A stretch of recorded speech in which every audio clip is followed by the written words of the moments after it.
I haven't told them this. Oh, looks like you're ready. Okay. Oh. Think we're live? We should be. If we are. Yep, we are. Wow. Holy fuck, it has been Since a while. we last streamed. He said, "I'm sorry, there was a baby." Well, there's been a lot of things, so yeah, let's just jump right into it. Hi everyone. I know at least, well, you've seen everyone else here around.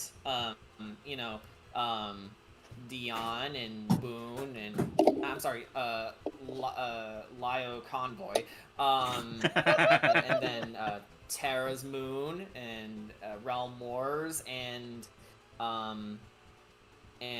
Roshutsu Rises, but not me, because a lot of things have been going on, none of them all that great, and none of which I'm gonna get into, but basically, I've been, working on getting back on the mend. It's been rough, especially with everything that's been going on in the world right now, you know,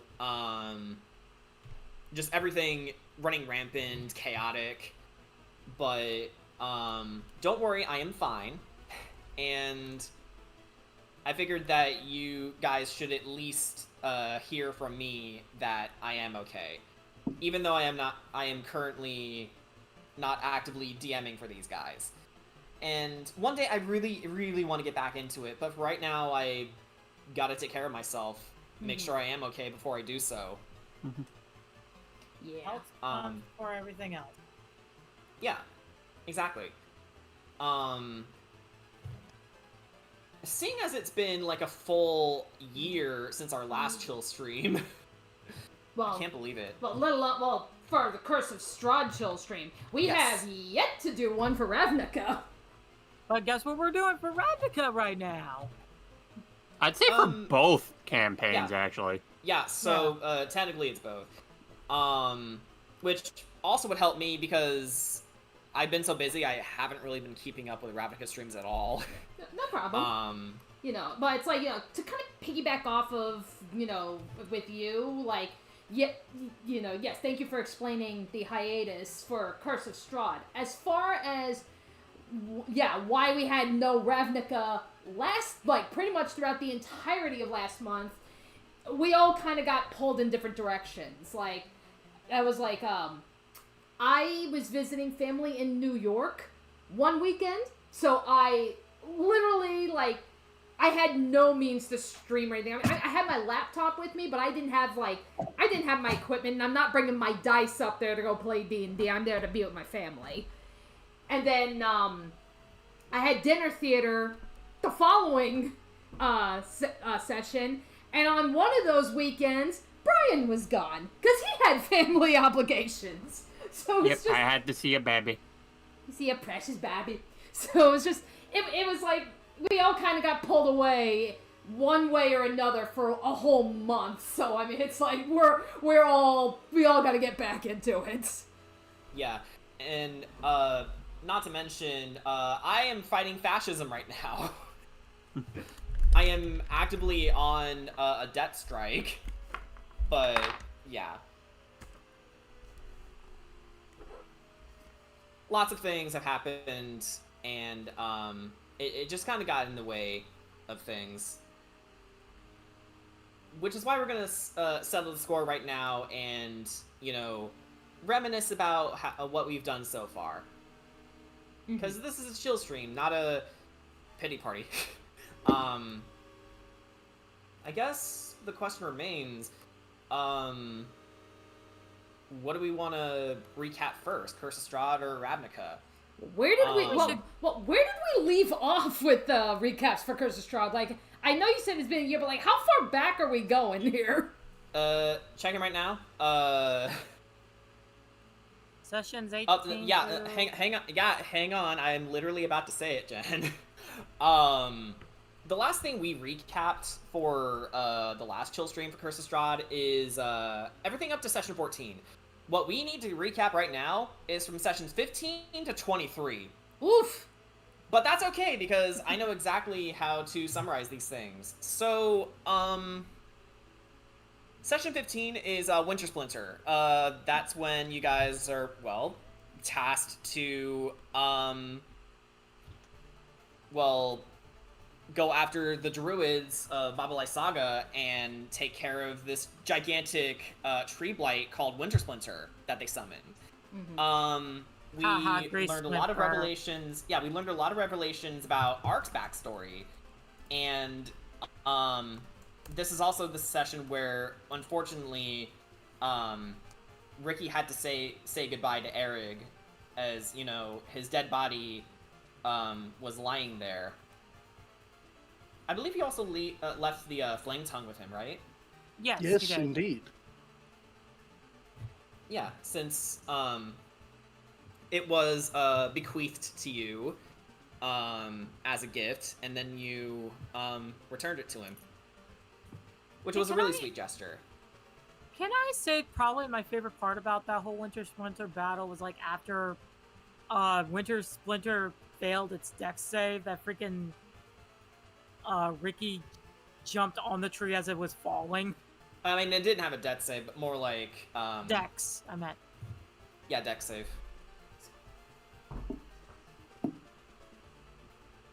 I actually like the part where after the battle, Ark and Kedrock just looked at each other and laughed. Yeah. Yeah, because like with all the shit that Ark had been going through and stuff, it was like, yeah, he needed a good laugh, and he needed a bro moment. Yeah. Yeah, like especially in your case, since you were having the bitchiest time trying to hit this tree. So it's like, I made every opportunity to make sure that you can get a hit in. Yeah. Yeah, and admittedly, part of that was because my rolls were garbage, but that was also at the time that I think, like, I wasn't keeping track of all of, like, the bonus numbers and such, so even when I was getting or hit, what you can do during an action surge. Yeah, Which, so, Dion, when you told it to us, I was like, what the fuck? Yeah, so as soon as you guys picked up on that, you know, it was like, yeah, like, a bunch of you guys looked at my sheet and were like, oh, wait a minute, you got bonuses here, you're not even applying here, and it was like, oh, God. I literally, like, on my Google sheet, I literally made a separate page just to keep track of all my bonuses now.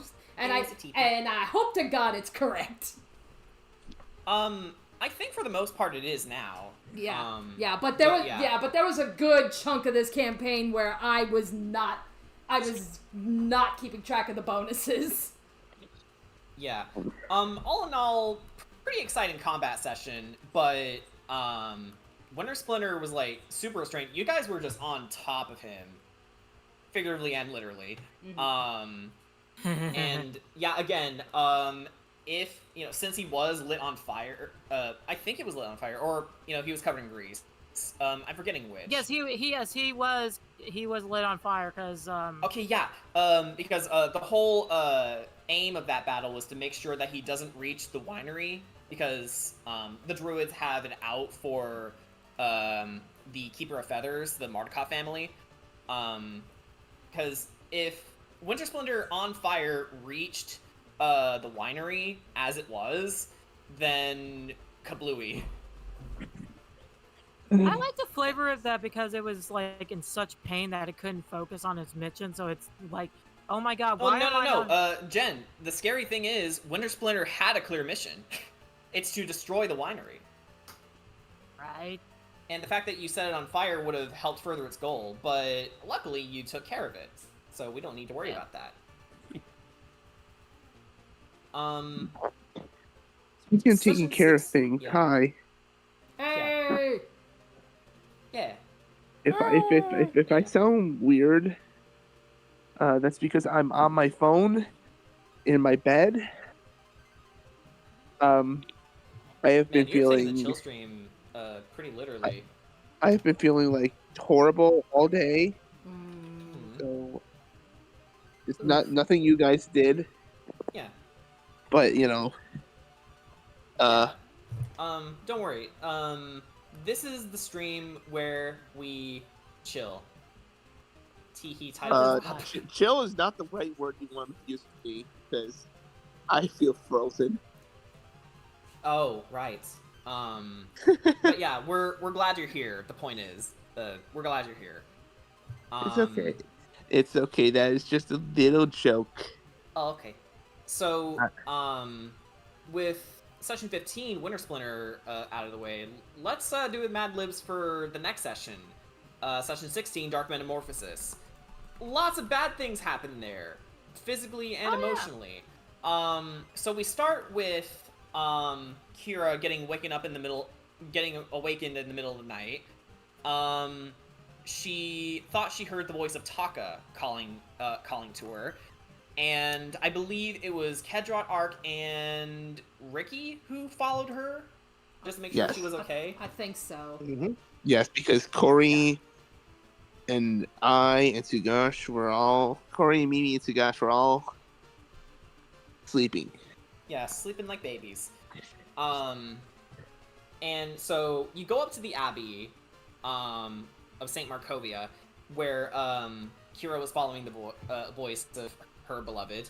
When suddenly all of your friends got ambushed, and you yourself came face to face with Strahd in disguise.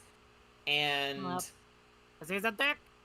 Yeah, let's just say it didn't go well at all, and the less we say, the better.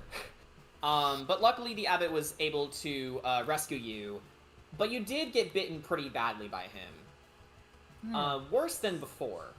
She's got an addiction to her blood. Yeah, among other things. So the following day, everyone else back in the Terrorcore manor all wake up, and they find the others kind of battered and beaten. And they explain what happened to Kira, so you all resolve to head up to the Abbey and make sure that she was okay. You met a pair of aberrant mutant guards who are evidently not very good at their job. Mongrel folk. They were my favorite NPCs, I'm not gonna lie. Yeah. It's like... my favorite thing that I did is that one of them was trying to do some fancy flips, and then he just kind of falls flat on his face. But yeah, you enter the Abbey, and it was there that you met the abbot himself. He was particularly interested in talking to you, Ark, and he gave you a solution that basically made your mutation worse. It was also when we established your aberrant horror transformation. And transformations, just to remind you all, is a gameplay an optional gameplay mechanic from the Grim Hollow player's guide, where you can enter a transformation, and depending on your rank, you get more and more abilities in the form of boons, and you also get drawbacks such as flaws. Like that time Ark became pro Pride Month. Yeah, that was in one timeline, yes. Yeah, and again, that just happened to be the luck of the fucking roll. Like, you know. Yeah. Because, like, you know, like some of the benefits and some of the drawbacks are legitimately, like, they actually affect, like, my stats. And then there's some that are just pure flavor. And, yeah, that happened to be one of pure flavor, was, like, you know, oh, you magically change into colors. And it's like, and it just happened to be during Pride Month. So it's like, well, Pride Bird. Yeah, and you know what? We'll put a pin on that one. But yeah, anyway, not only did you get your new form, you've also found that your adopted older sister, Basilka, was turned into a golem that could only follow the abbot's orders. And it was only then you grilled the guy that he started to actually start questioning his own methods, because he wanted to make super soldiers to, you know, take revenge against Strahd, but, you know, at the risk of, you know, tampering with his own subjects. And then eventually, you guys not only find Kira, you also find Taka himself. He was rabid and out of control because he was actually fighting the effects of being turned into a vampire spawn. So he didn't die in the first session when, you know, Strahd as a wolf bit him. So he didn't die from the wounds, but rather he was slowly turning into a vampire spawn. You find him, and then you cure him using, I believe, Remove Curse? No, it was that Sergey who was, you know... Yes, that's Copper. right. Sergey's spirit, aka Copper, aka Taka's actual spirit, you know, was actually heading up to enter Taka's body, effectively killing everything that Sergey Bonzerevich was, and becoming Taka permanently. So, yeah, that's right. Sergey was pretty much Taka's consciousness, and his body wandered up to the abbot because of, you know, sheer force of will, basically. And then he jumped into Taka's body, which essentially cured him of his vampirism. And we had a brief reunion. But we also had another reunion between Rahadin, some vampire spawns in the form of Luvash, and Arabelle, his daughter. And if that wasn't bad enough, when you guys were trying to hide, Ricky kind of got a delusion that Arabelle was a displacer beast, and kind of killed her. Sure, by Yes, which led to the start of the combat. And to make matters worse, Durna shows up. So there was a brawl in the Abbey from both the top floor and then eventually leading to the ground floor. Huh? What was that? Fucking Durna. Oh. You were incredibly okay, I was muffled. like, wait. Yeah. I Anyway. apologize. I believe Esmeralda also showed up for the battle? Yeah, she did. Yes, yeah. She was actually there to investigate the Abbey itself. I remember now. So yeah, it was a big fight. Eventually, Rahadin had to pull back, and you did cure Luvash during the battle. So he was able to fight alongside you guys. So in terms of hero to villain ratio, you guys were really in the lead. Durna, of course, Bahamut rest his soul, Of course. couldn't land a goddamn hit on any of you, even with his big ability, where, you know, he had this fear effect. Yeah, that's kind of what happened. It didn't really work. Unfortunately, Stunning Strike isn't afraid of you. Exactly. So, dude couldn't do anything until eventually it got to the point where he's like, fuck it, I'm calling you out, Kedra. We're doing this man-to-man.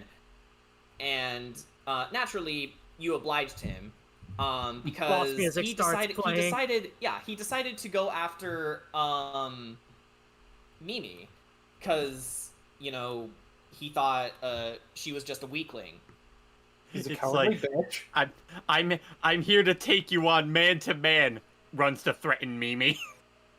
And then Kedrat's like, that was your last mistake. He's like, that Yeah, was, there was a ring of that fire. was when he knew he fucked up. Yeah, there was a ring of fire. Durna, frustrated, just cast aside the Void Blades that he tried to use on you, but couldn't effectively use them at all. And just resorted to basically throwing hands with you. which of course you were the victor. And knowing that he was losing, he willingly jumped through the flames and fled from the scene. To which,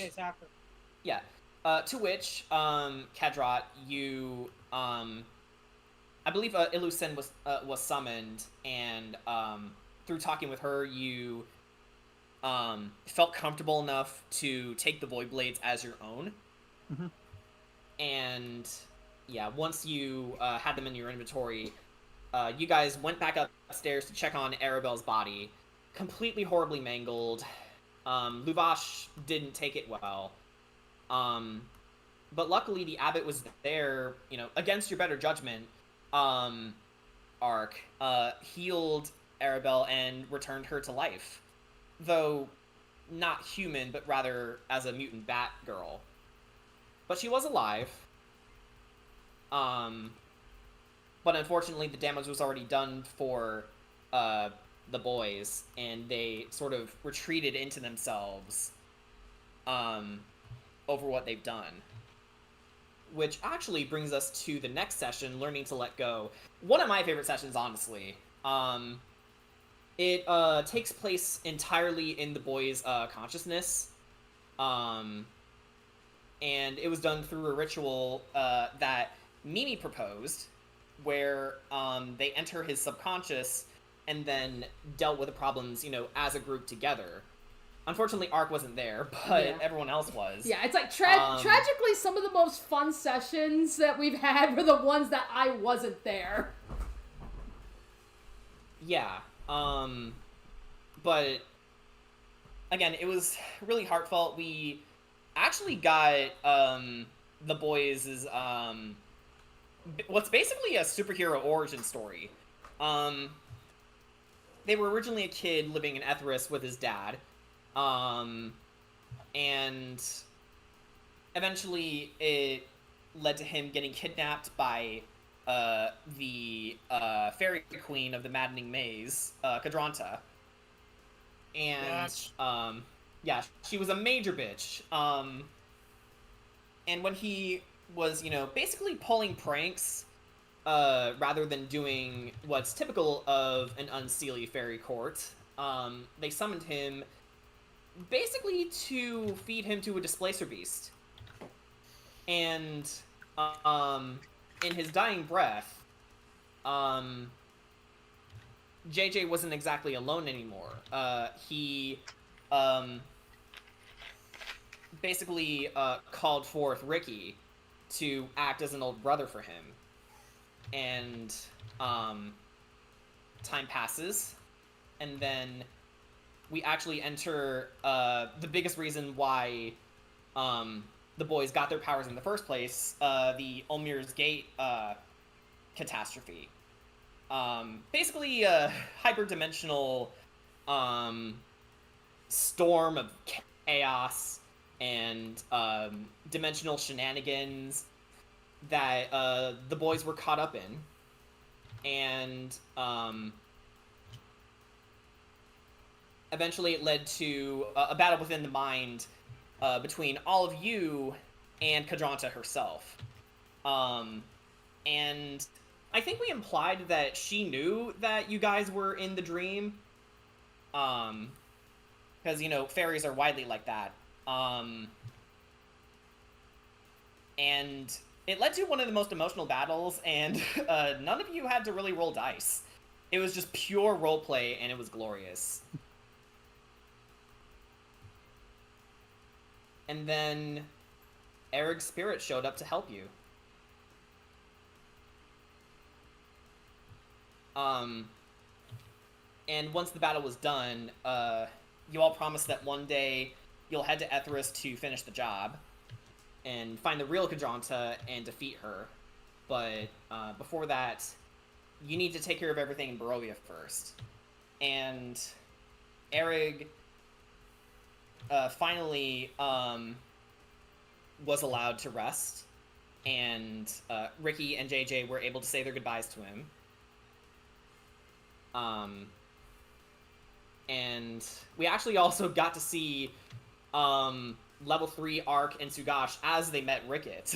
The boys' previous form and alias. Yeah, I think that's actually one of the things that like we haven't really shown it off, or like be it in the game or done like a prequel thing or something. But like outside of game, like I think we kind of came up with like a basis as to how the group came together.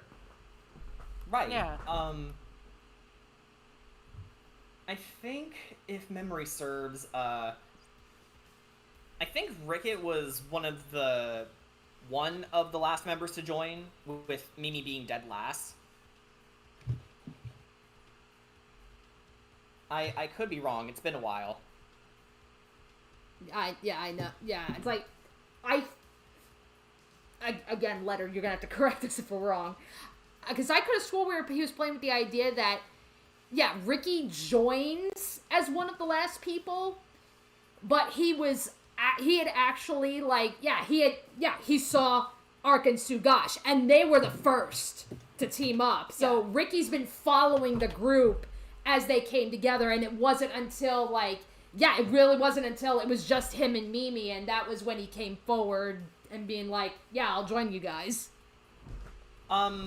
If not for the fact that Sugash was the one who offered.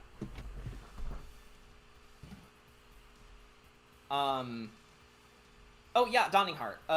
We actually didn't record Session 0. That was done, behind the scenes to, warm everyone up. But we did take the story that we got from that and then put the end result into Session 1. But yeah, Learning to Let Go, probably one of the best sessions in this entire series that we've done. Funny enough, that ritual was actually inspired by a real-life ritual that I actually did. Yeah, so you were able to help us write that. And then Mimi was was sort of like the arbiter for getting you guys started with finding the necessary components to perform the ritual.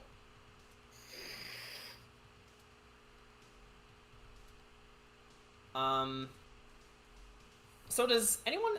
I should have been asking this from the previous sessions, but did you guys have any favorite moments from sessions 15 to 17? Let's start from the top. Winter Splinter. I'd have to say, just the whole Winter Splinter fight, and everything that led up to it, because it was it wasn't just the Winter Splinter fight was hands down the highlight. But at least for me playing with Ark, it was everything that led up to it. So it's we're literally going through the graveyard to get to it. And it was I think it was Sugash and Ricky, as we were going through, they were actually finding the remains of Ark's old tribe, and they were like, oh, fuck. That was when... Yeah, they were in the Standing Stones. Yeah, and it was that was when, the pieces finally started coming together. So it's at least for me as Ark, that was... I enjoyed all of that in the entire session, with the Winter Splinter fight being, the climactic highlight.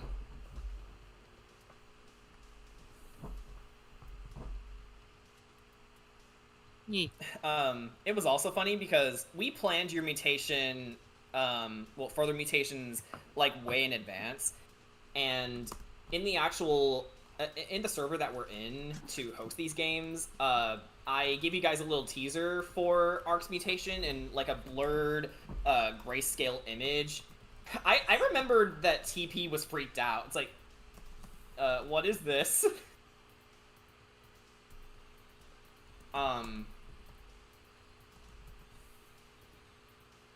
But, this is Prince of Strahd. You don't expect anything. Yeah.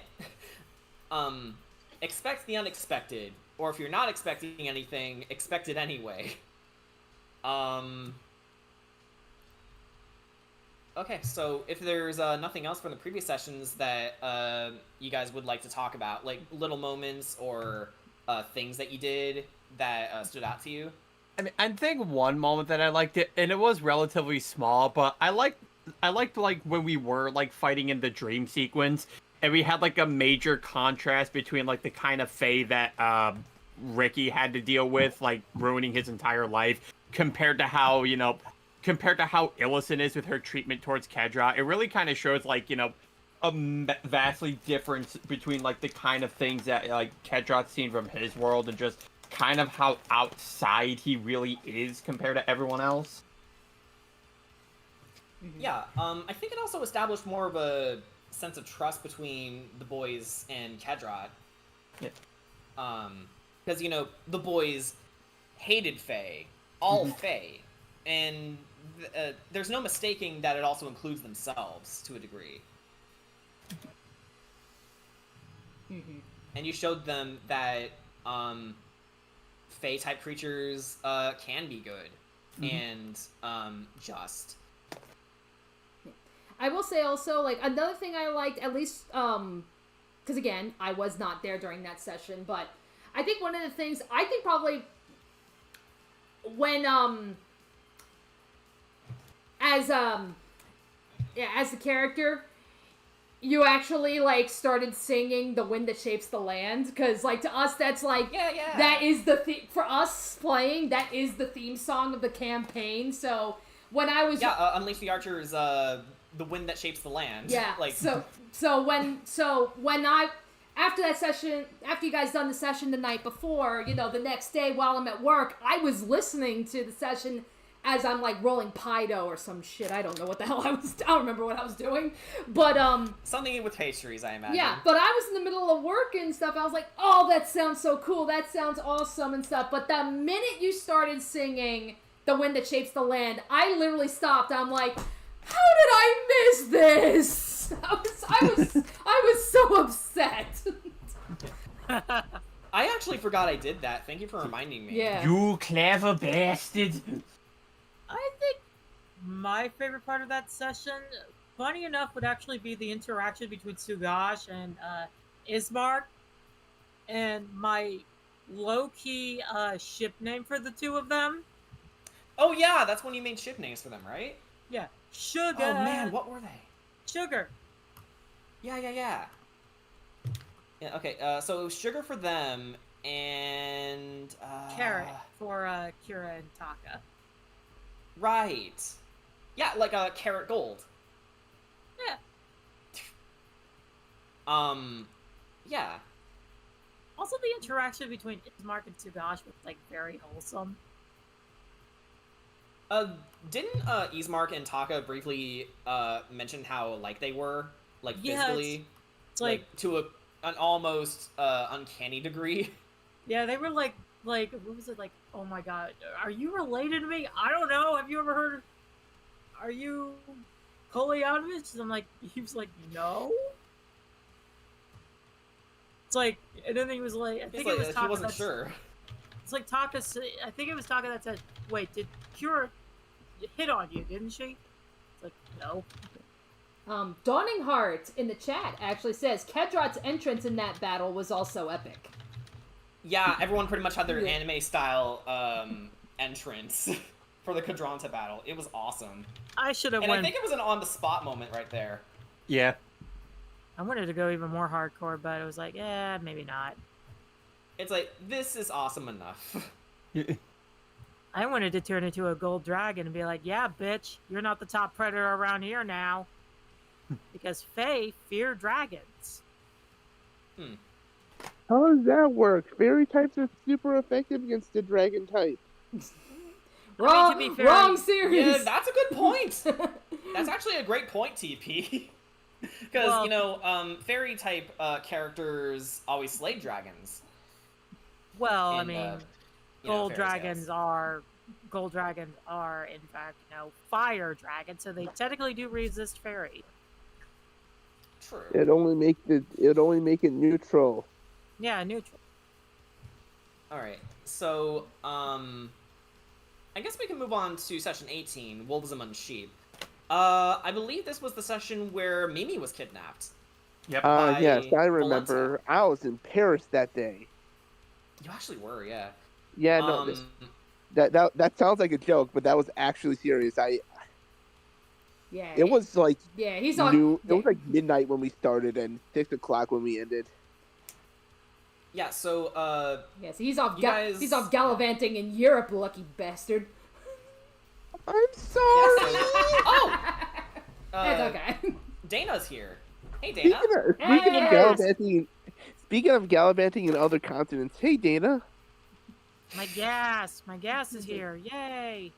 Oh my god, I think I just. Um, It's like, I know it's been a while since we've done these like chill recap streams, but it's like we've always had like one person missing. Is this the first time we've done like a chill recap stream where, oh my god, we have everybody? yeah, we have everybody. Everybody's here. Everyone. I knew someone was gonna do the fucking Smash Brothers meme. I mean, Fuck all of you. You can't do it without it. I didn't do it, Boone. How dare you? Anyway. I stand by my statement. Yeah. Yeah.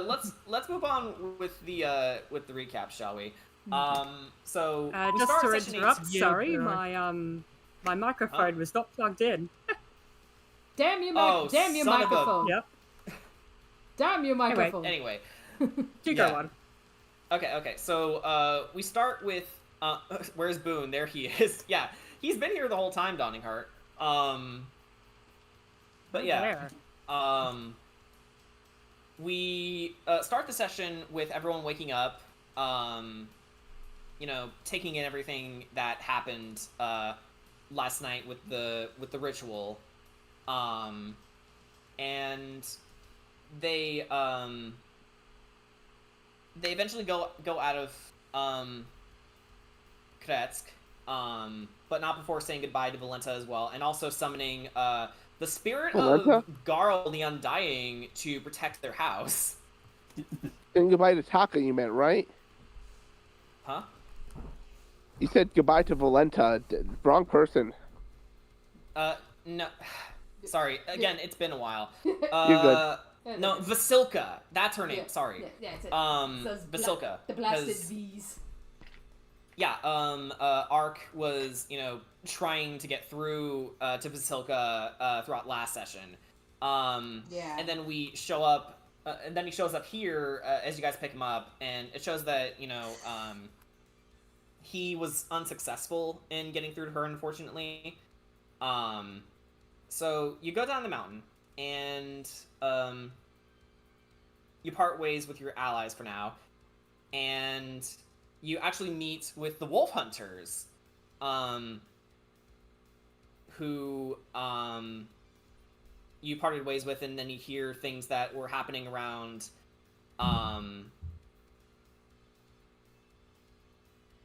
actually you go to the winery first to you do like a grape smashing mini game. And I think you got the effects of Bless after doing so. But yeah, eventually you go to Van Richten's tower, which was, a very long time coming from now. You haven't been there since one of the first few sessions. Where we fought Garl. Yeah. So you heard some noises coming from over there, and you find a bunch of kids just hiding out in the forests, and then you find out that they were being pursued by werewolves.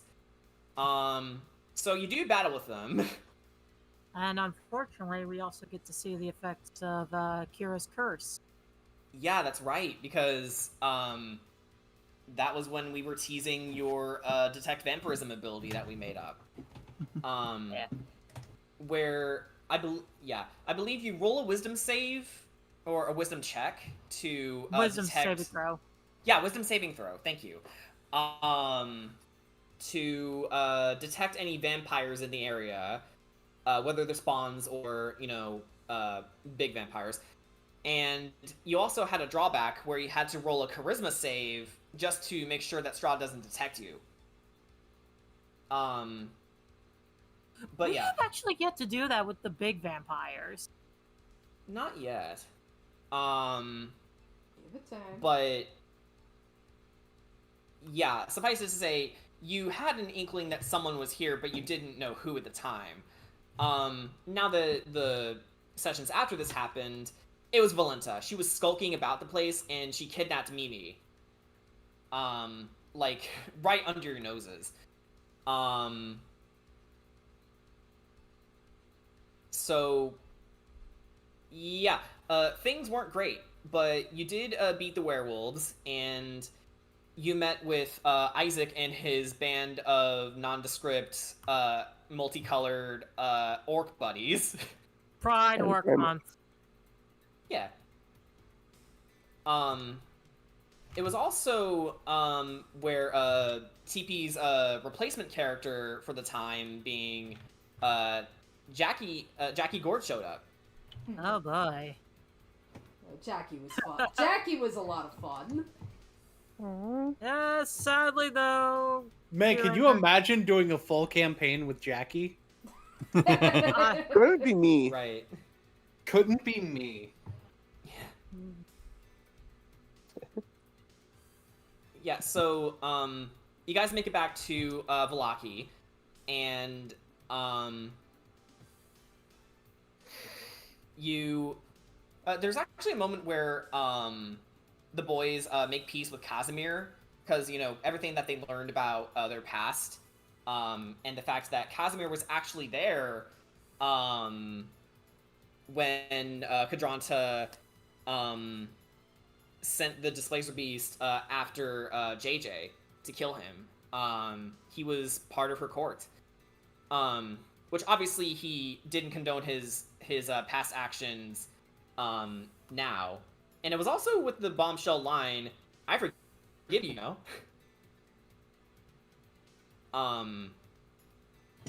because the boys realized that Casimir was just doing his job.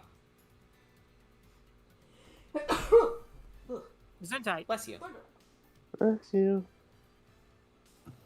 Oh yeah, this is also the session where I believe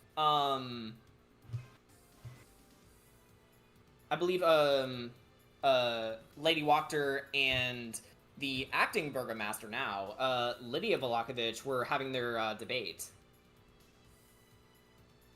And Lydia was starting to get a lot more courageous. She actively called out Strahd's name during her portion of the debate. It's my girl. And it's also where the cracks in Lady Wachter's facade started to show.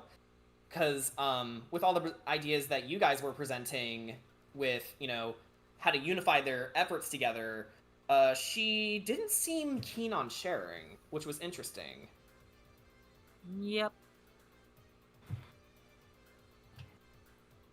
But, yeah, eventually the debate draws to a close, and you guys retired at the inn that night,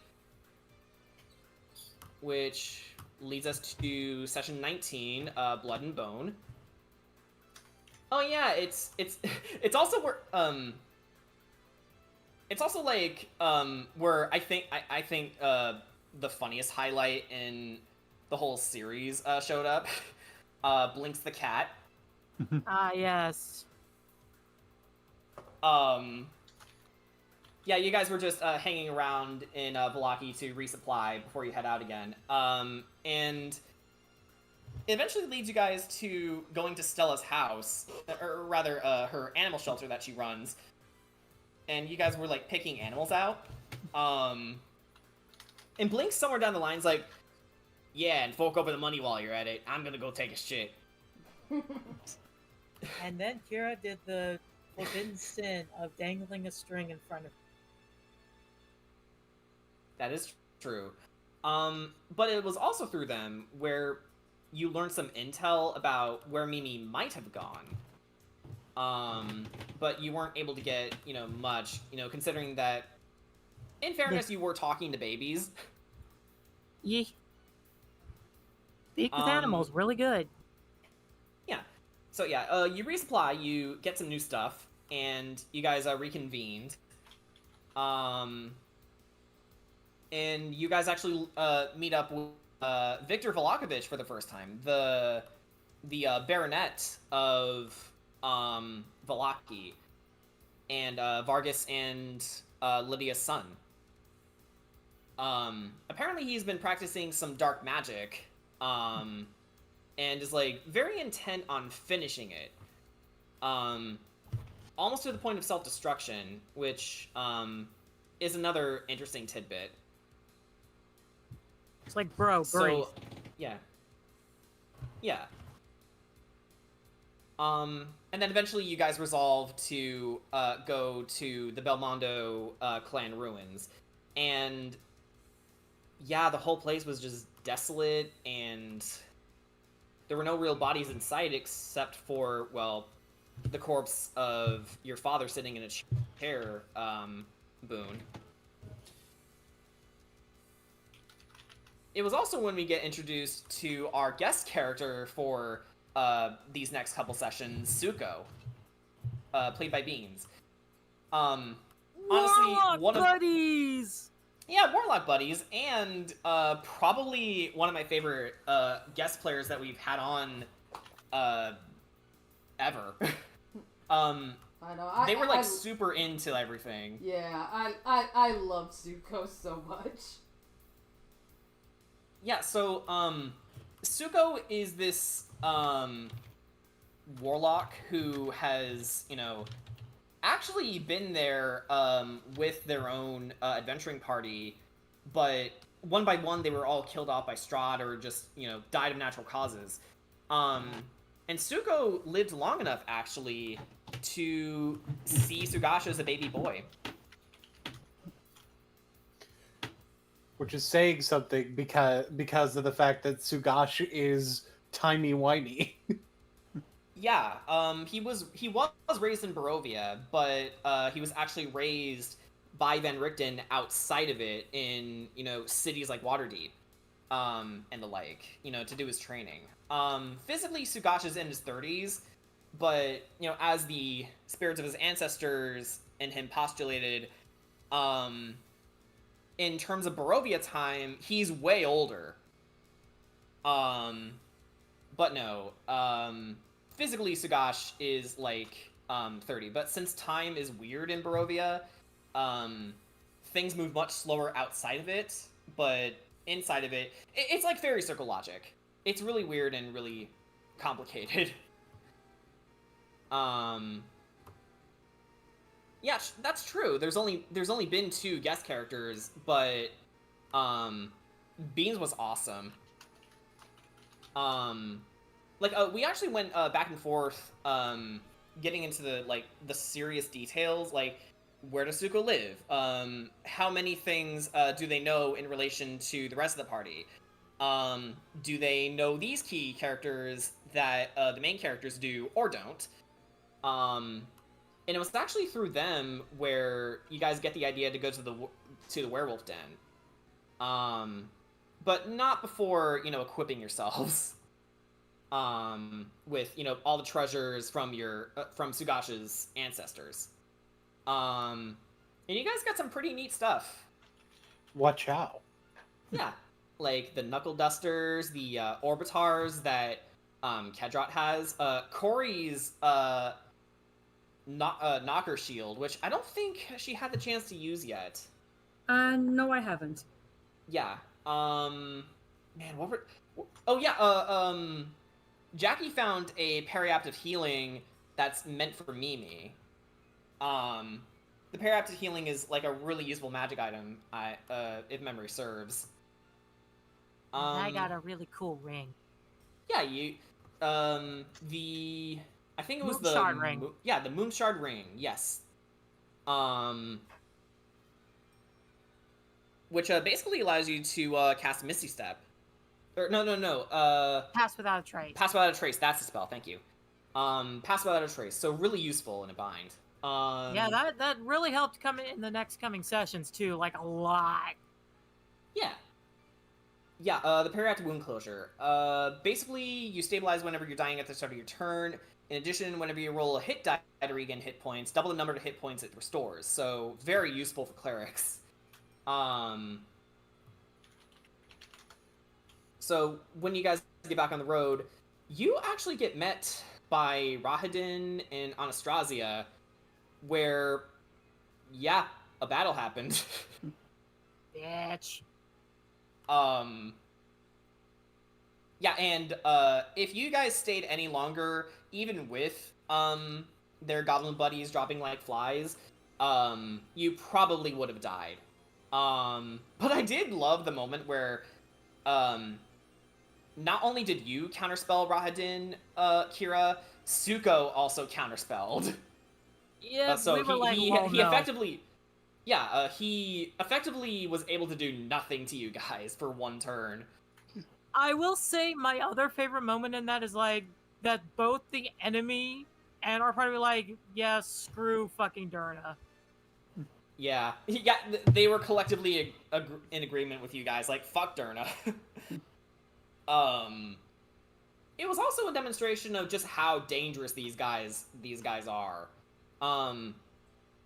Especially with Anastrasia's opening move. Like, as you pointed out, Boone, the whole point is that they fought dirty. It's also reflective in, you know, the fact that they both have legendary actions, and it's like, yeah, that was the whole effect. But luckily, Arissa shows up towards the end of the battle before things got dicey, and got you guys out of there with plane shift, which is something that another revelation, which is something that the Eagles of Shadow partakes in. Their members can plane shift once a day. So you guys go to a campsite to, you know, recuperate and hide out from Strahd's forces. And basically it's like their way of saying, we're not playing around anymore, we're doing the sacrifice now. And that Arissa doesn't seem entirely okay with, you know, following Strahd's orders. And when you asked who her mother was, she was sort of bewitched not to say what she knows. Oh boy, that was a so revelation. like a Mimir situation. But yeah, you guys talked things out, and you say her goodbyes as she is like going back to her boss. And I did like this moment, even when you were wrong. Sugash and Kedrot, you guys had a conversation about who you thought Arissa's mother was.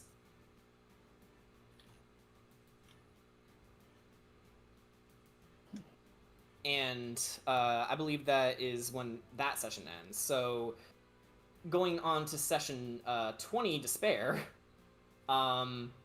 we start with Mimi in captivity.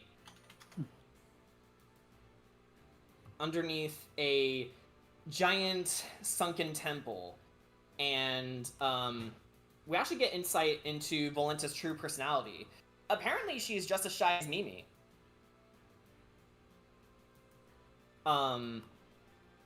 Because even in her vampire form, she's rather chipper when you're, you know, one-on-one with her.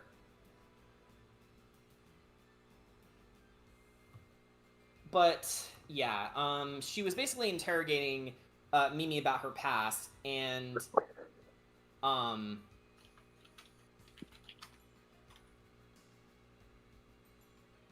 just a generally very, very tense scene.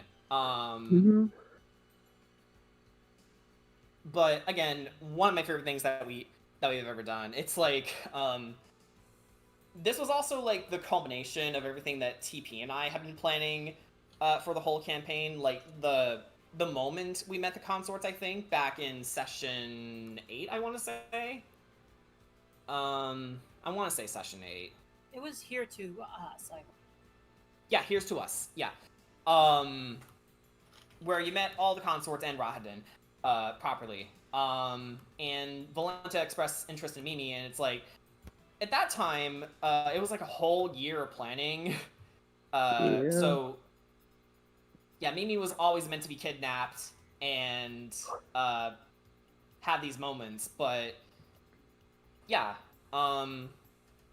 So we go back to the main party, and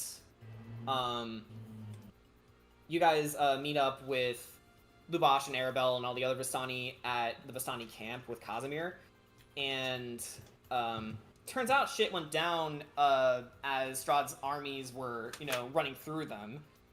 But luckily everyone's okay, and they were making their move out to Kretsk to relocate.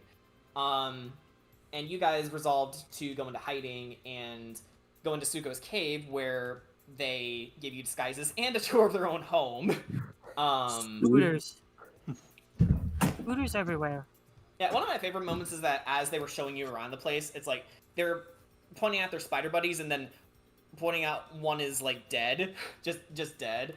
And then yeah, you make it to the wardrobe. You come up with your disguises. I actually think some of the names are still here. Let me see if I can find them. Sproymingus. Was Sproymingus for this one? Yes. Oh my god, yeah. You know what? I just know this. Chuck Finley. Here we go. Yeah. I know this was Chuck Finley. I just know this was another session that I unfortunately missed. So it's like, oh, everyone got to. You didn't get to. Yeah, it's like everyone got to make disguises and all these personas, and Ark missed out on that one too. Yeah, and you were like on guard duty. Yeah. But I think I said, like, if I was there, like, if Ark was there, then it's like he probably would have just done something really stupidly simple, like he'd have to like Charlie Brown ghosted or something. He's gotta like throw a sheet over him or something because he's such a big recognizable guy. Oh wait, no. You were looking at the wrong names. Actually, the disguise notes are, I have them here. Suko was Eno. Actually, no. Their name is Buffy Summers. Yeah, Buffy Summers. Corey was Samantha Winchester. Kedrot was Jebediah Akram. Jackie was Hoopla. God damn it. Can't escape him. Can't fucking escape Hoopa. Oh my god. Sugash was Cleon Kennedy, or Lenity. Cleon Lenity, that's right! Yeah. Finley was the one afterwards. Yeah, Kira was Jolene Dolly. And, JJ and Ricky were, Vules Kulum, or Vules Kulum? Vules Kulum. Vules Kulum, thank you. But yeah, you guys really went all out with your disguises. So, with all that in mind, we, actually cross, over the, path that's covered with, spiders and, face spider webs. And you guys are just on your way over to, the werewolf den, where we cut back to Mimi and Valenta's, little conversation. I would also At like this to point, point she's out no because longer a it's- cover. Oh, sorry, You first. Kira, you go first. Yeah. I was about to say, and it's also thanks to Suko because of that. The face spiders and the Terraport are kind of friends right now.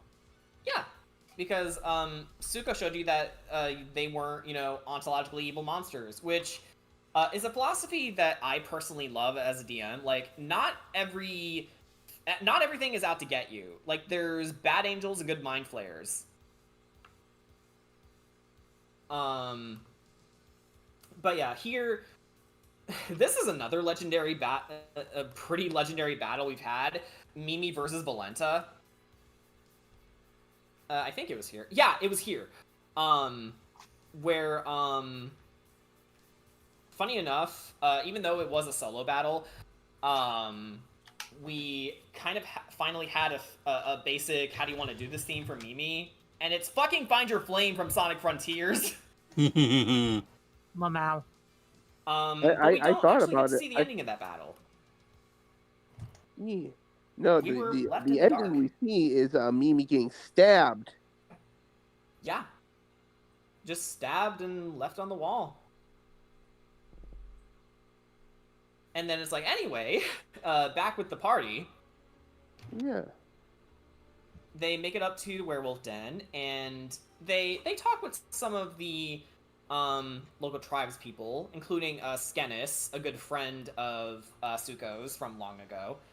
And it turns out that, you know, the people here aren't that bad. It's their leaders that are the problem. Ah, yeah, big boy. Yeah, very, very big boy. Even for ARC standards, if he were here. And yeah, you already got the impression that those guys were bad news. So you go ahead and... Man, I did it again.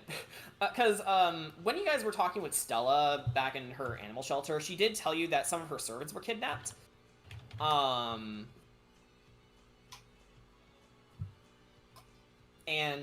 they were actually in the werewolf den. So, needless to say, you guys got them out, along with someone of a rightful heir's spouse.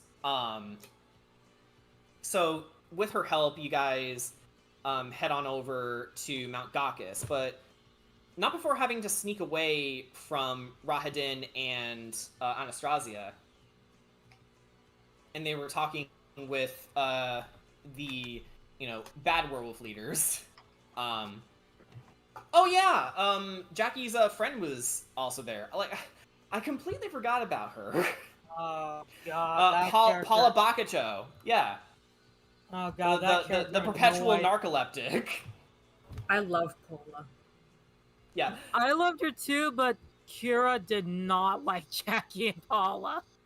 Yeah, it's sort of like Kira. What did she do to you? Did she piss in your cereal in one lifetime? You were born. God no, damn. it's more of the fact that they weren't taking the missions very seriously, because Kira is very protective over kids, and seeing kids locked up or hurt really irks her, and it really puts her in a serious mode. Yeah. So eventually you guys do make your way up the mountain path to Mount Gakis. And you actually find Esmeralda just standing there menacingly. She turns around, sees Zuleika, that was her name. Sees Zuleika there, finds out that she's a werewolf, and just dashes for her, and that's where the session ends.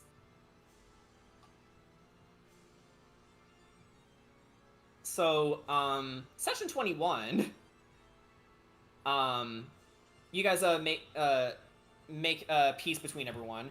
Art comes back, and then you all get brought up to speed. And then, yeah, you guys just make your way up the mountain, infiltrate it. And, yeah, I believe you guys went through the gate, and then gargoyles activated. And not only that, but a giant rock started hounding you guys. He was a big rock. It was a very big rock, literally, like the rock bird, not rock. Although that a flying rock would be scary. Let's be real here. He called him Aerodactyl.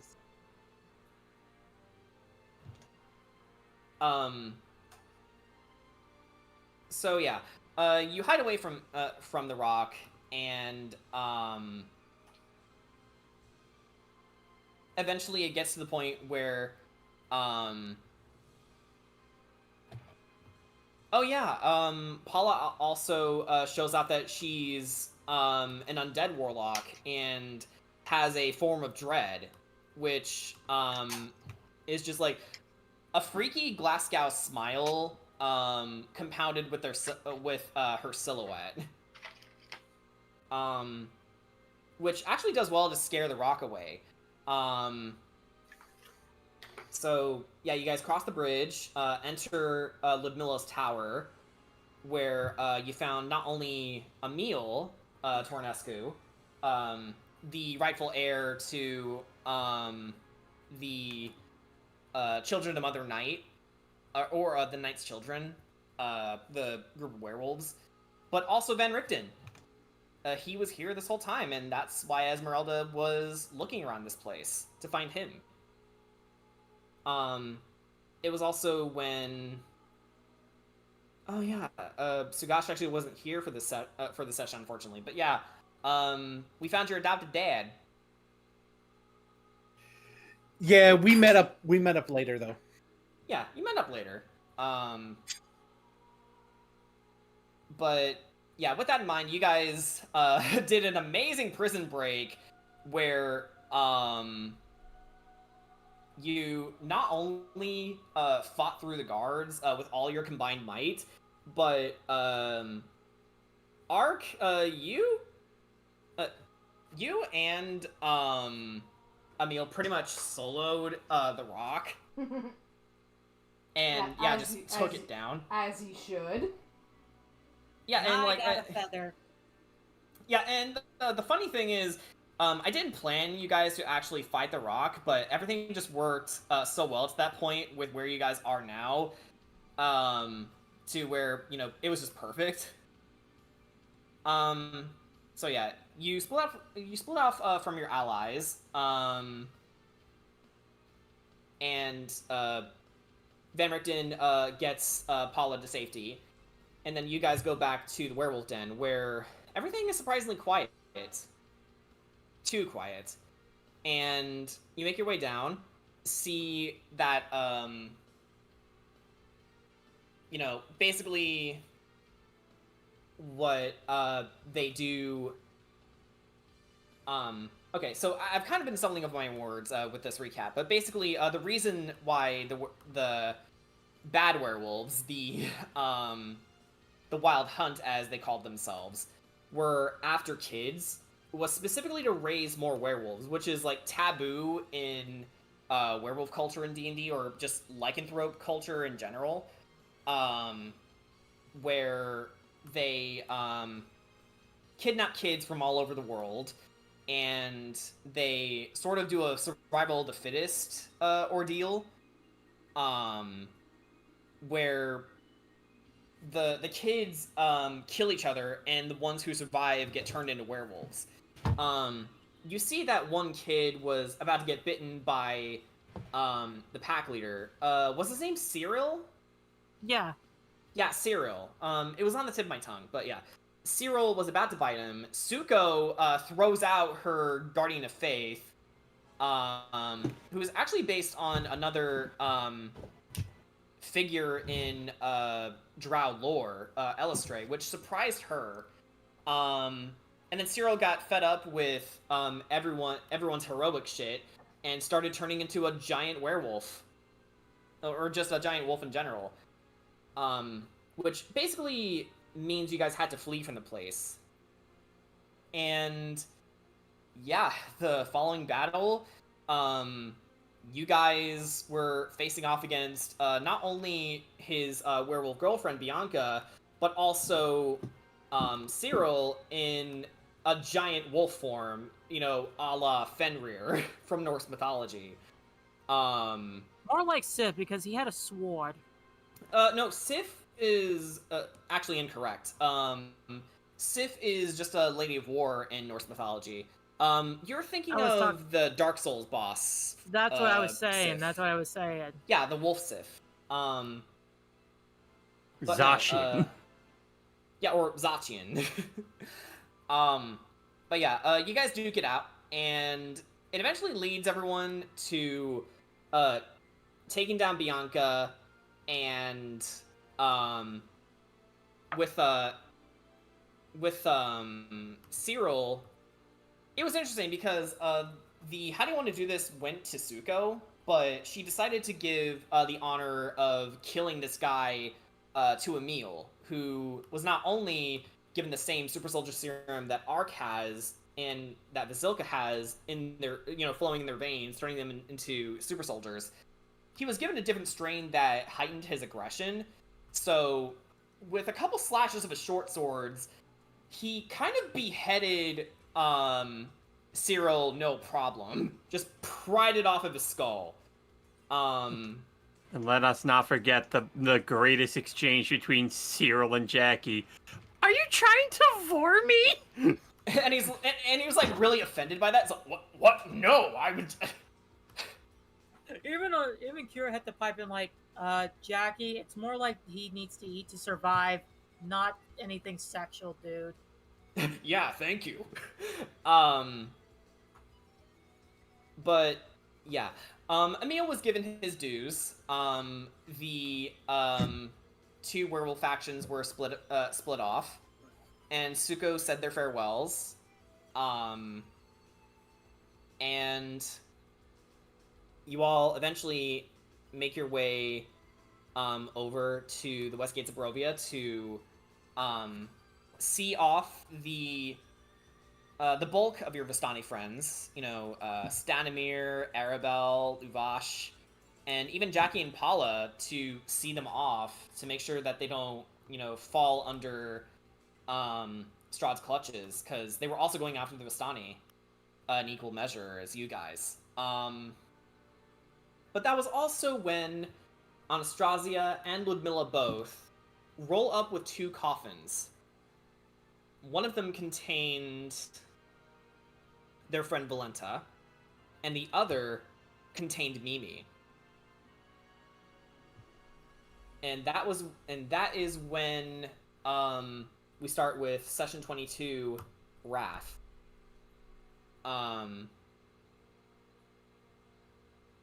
Oh yeah, not before we have a little conversation between Sugash and Esmeralda as they were making their way back to Aster's house, where you not only met your allies there, Sugash, but also they were kind of giving you the lowdown of everything that's been going on. And then, yeah, we go back to the main question. Who's dead?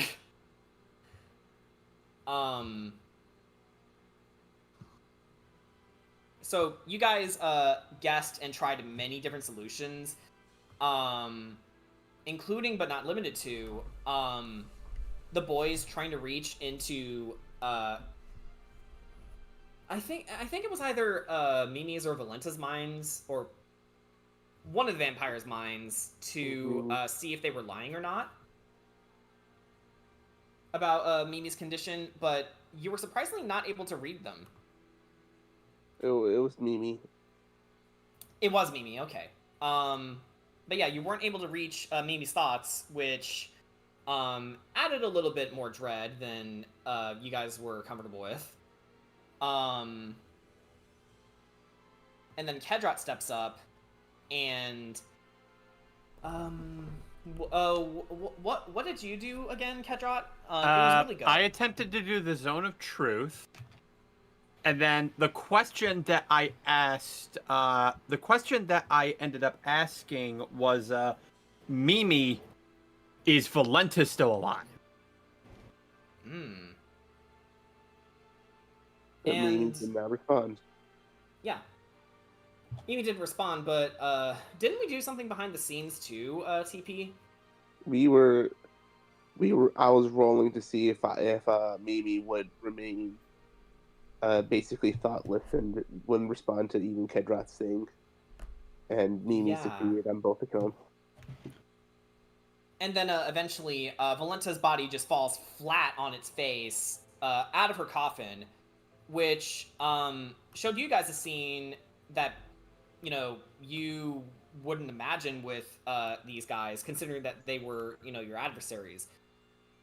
They realized that Valenta was dead, and they were mourning her. And you guys didn't exactly know what to say at the time. But to make matters worse, that's also when Strahd shows up, sees what Mimi did, looks to you all, and asks, "Do you feel stronger now?" And Sugash responded, "Do you feel weaker now?" To which Strahd just built up upon and said, "Good, because I'm going to crush you now. Simply crush you." And this was the first time you guys actually fought Strahd himself. Like, no cutscene battles, you just fought him. And that's where I got to Well, there use was one- haste. Well, Yeah. there was one technical cutscene moment. Yeah. Durna actually, Durna actually also shows up in the middle of your battle, so it wasn't like a complete battle with him. But this was like Durna's last stand, and yeah, dude, he was covered in burn scars, and he just looked bacon. Yeah, he was bacon. Yeah, I give you guys free reign to make fun of him. God, you make You guys Strahd came look up with some funny fuckable. stuff. Yeah.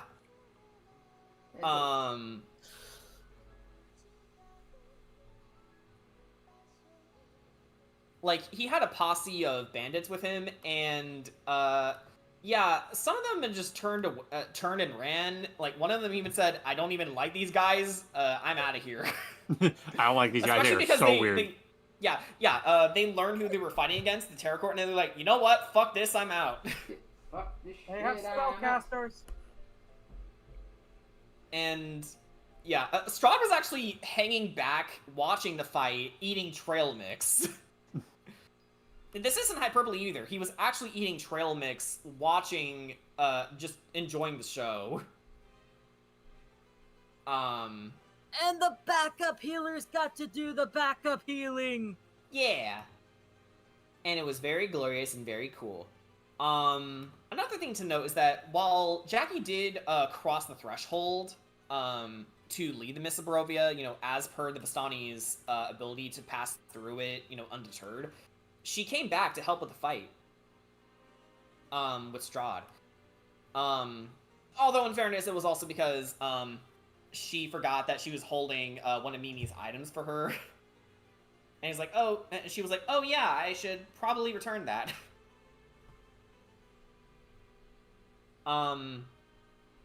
But yeah, eventually, Kedrot, you very nearly dealt the killing blow to Durna, to which eventually he just pleaded you to stop, and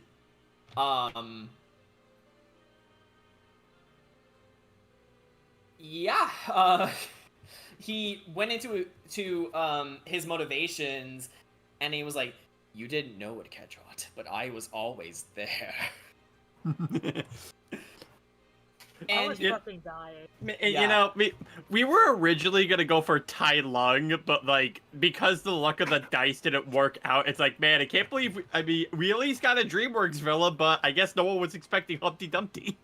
yeah, like Durna went from Tai Lung to Humpty Dumpty from Puss in Boots 1.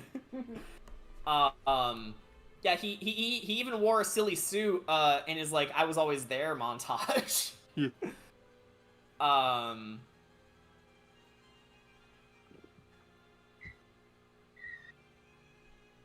Sorry about that. Let me see if I can find it, because this moment's like way too good to pass up. Okay. It's right here. I don't know if I can share links on Spiffy Needle Geeks. I posted it anyway. But yeah, I timestamped it for you guys in the chat. So, as silly as that little scene was, and it was just he was on the crux of coming to an understanding with Kedrot and wondering if he had any chance of, you know, redeeming himself for every horrible thing that he's done and all of his failures. And Strahd just comes in, swipes him, and drinks him dry in front of you all. The music just turned to the perfect moment. I just want to say that. Well, at least it wasn't me. Yeah. But yeah, Durna's dead, thank God. But yeah, he did have a sad end, so I gave him the respect that he needed. Let's be honest. But yeah, Isaac shows up to help you guys fight against Strahd, who was coming after you again. He kills all of Isaac's orc buddies, every single one of them, and then flings Isaac across the forests. And then Taka shows up and gets you guys. You were in a full chase scene. Strahd was after you, flying towards you, intent on killing you all himself. And this was for what Valenta did, but and this was after he broke Sugash's whip. yes, he actually broke Sugash's whip. Not only that, but he did something to Ricky after he switched with JJ.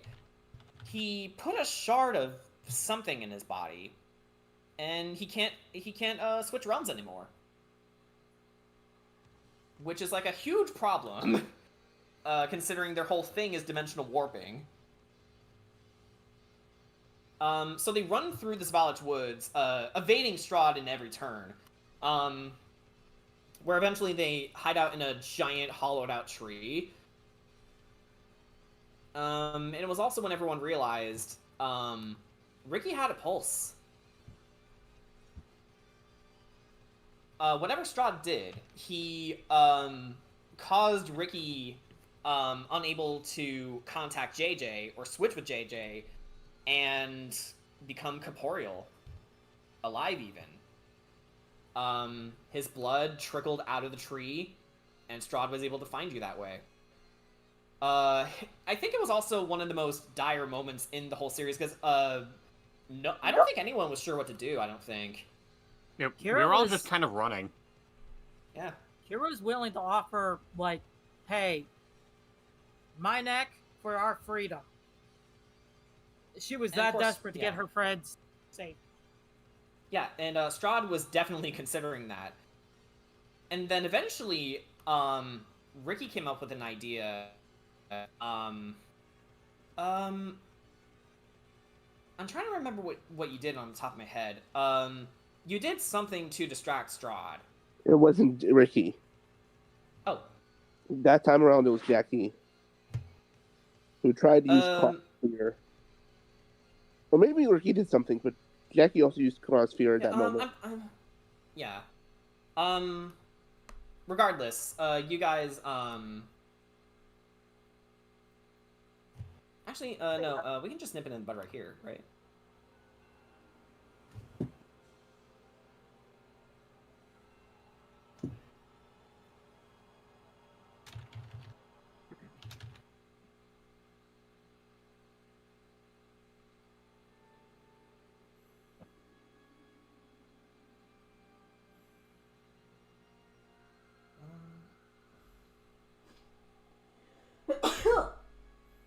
Zendai. Oh, thank you.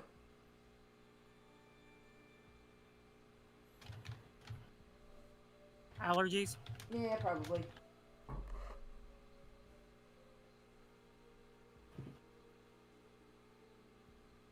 Yeah, that's right.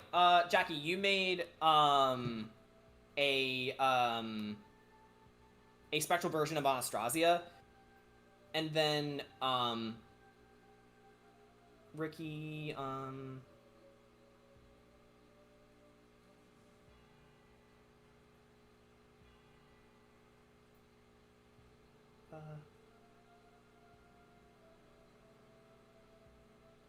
yeah, and then eventually it didn't work. It didn't work the way she intended, Yeah. but it did distract him. Yeah. Yeah, it was Anastasia. Created an illusion of Anastasia. Yeah. Or Valenta. No, Anastasia. It was Anastasia. But yeah, you eventually make it over to Kretsk. You get past the gates. The abbot was there, thank God, and he created a barrier that kept Strahd out. But Strahd was at his most feral because he was trying everything to break through it. To the point where Ricky had to look up to all the spirits of Barovia that were in the mists, and call upon them for help, which they did. They drove Strahd away, and he left after a while. And you all, it was no time to celebrate, however, as you all run into Aster's house, where all of your allies were, to not only tend to Isaac, but also to Mimi, who you weren't sure was dead or not.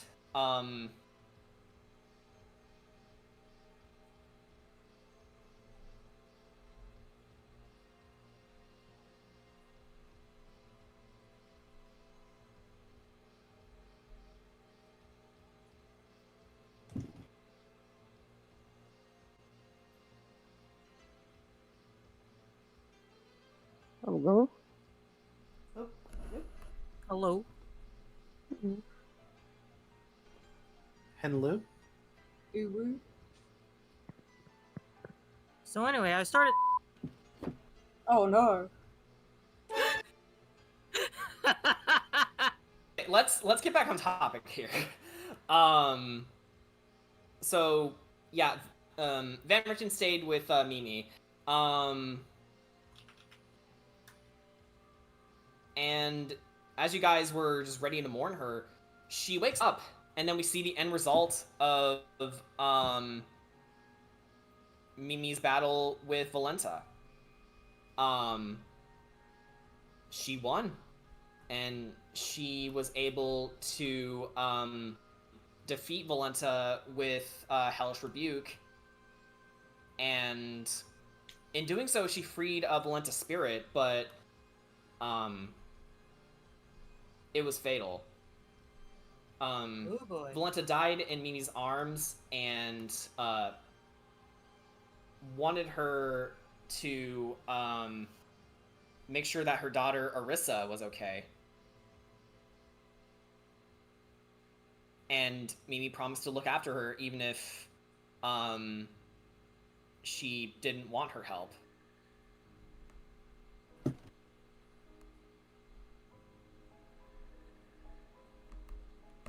And which brings us to the very next session, and it's also the session where Aster returned. Session 23, Strike Up the Band. Your boy. Where, yeah, they filled Mimi and the rest of the party in on everything that's been going on. Like from the Ritual of the Seven, and then to possible plans to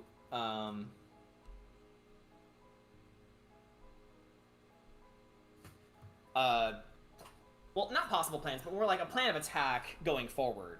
So key locations to get the rest of the treasures of Ravenloft and things like that. And hold on, I'm getting contacted by someone. You guys are gonna talk amongst yourselves about moments that you liked from the previous sessions while I do this. Dragon install Ultra Plus Max. Dragon install Ultra Plus Max. That was my favorite moment. I'm not gonna lie. Yeah. It's like, no. I actually back then I actually thought like, yeah, I could have given like. I actually wanted to give JJ haste because I think haste plus are sneaky rogue with all that extra attack, but then I was like, maybe Sagash could also benefit. I'll play around with the monk first before I play around with the rogue with haste. Several party members that can benefit from haste. So many of them. Our paladin. Blah. Our barbarian. Oh yeah, Everyone. Okay, sorry about that. I think my internet also dipped a bit, so apologies if I sparkled. Or, you know, I cast fireball. on my Wi-Fi. Well, if you do But that, I'm back now. But if you do that, we wouldn't be able to talk for you. Well, not if you make your dex saves. I know not everyone is proficient in them, but you know that's why we roll the dice. Is your internet proficient in dex saves, Jordan? I don't think it is. I don't think it is. Well, sucks to be your internet, I guess. Yeah, it really does. But anyway, so you guys go over your plan, and your first step is to resupply in Vallaki, which is also where we are currently in the campaign. We are still in Vallaki right now, to resupply and reconvene, and you know, get our shit upgraded. I think, to get upgrades. I believe Esmeralda also passed. Uh-oh. Discord! SpaghettiOs. Discrud. He really did cast fireball on his internet. It was a delayed fireball. Delayed blast fireball. No wonder he banned the spell. Yeah. Thanks. Fucking Meanwhile, Ogre and Ravnica have me sitting with fireball. I agree. Fucking Hoopa. Damn.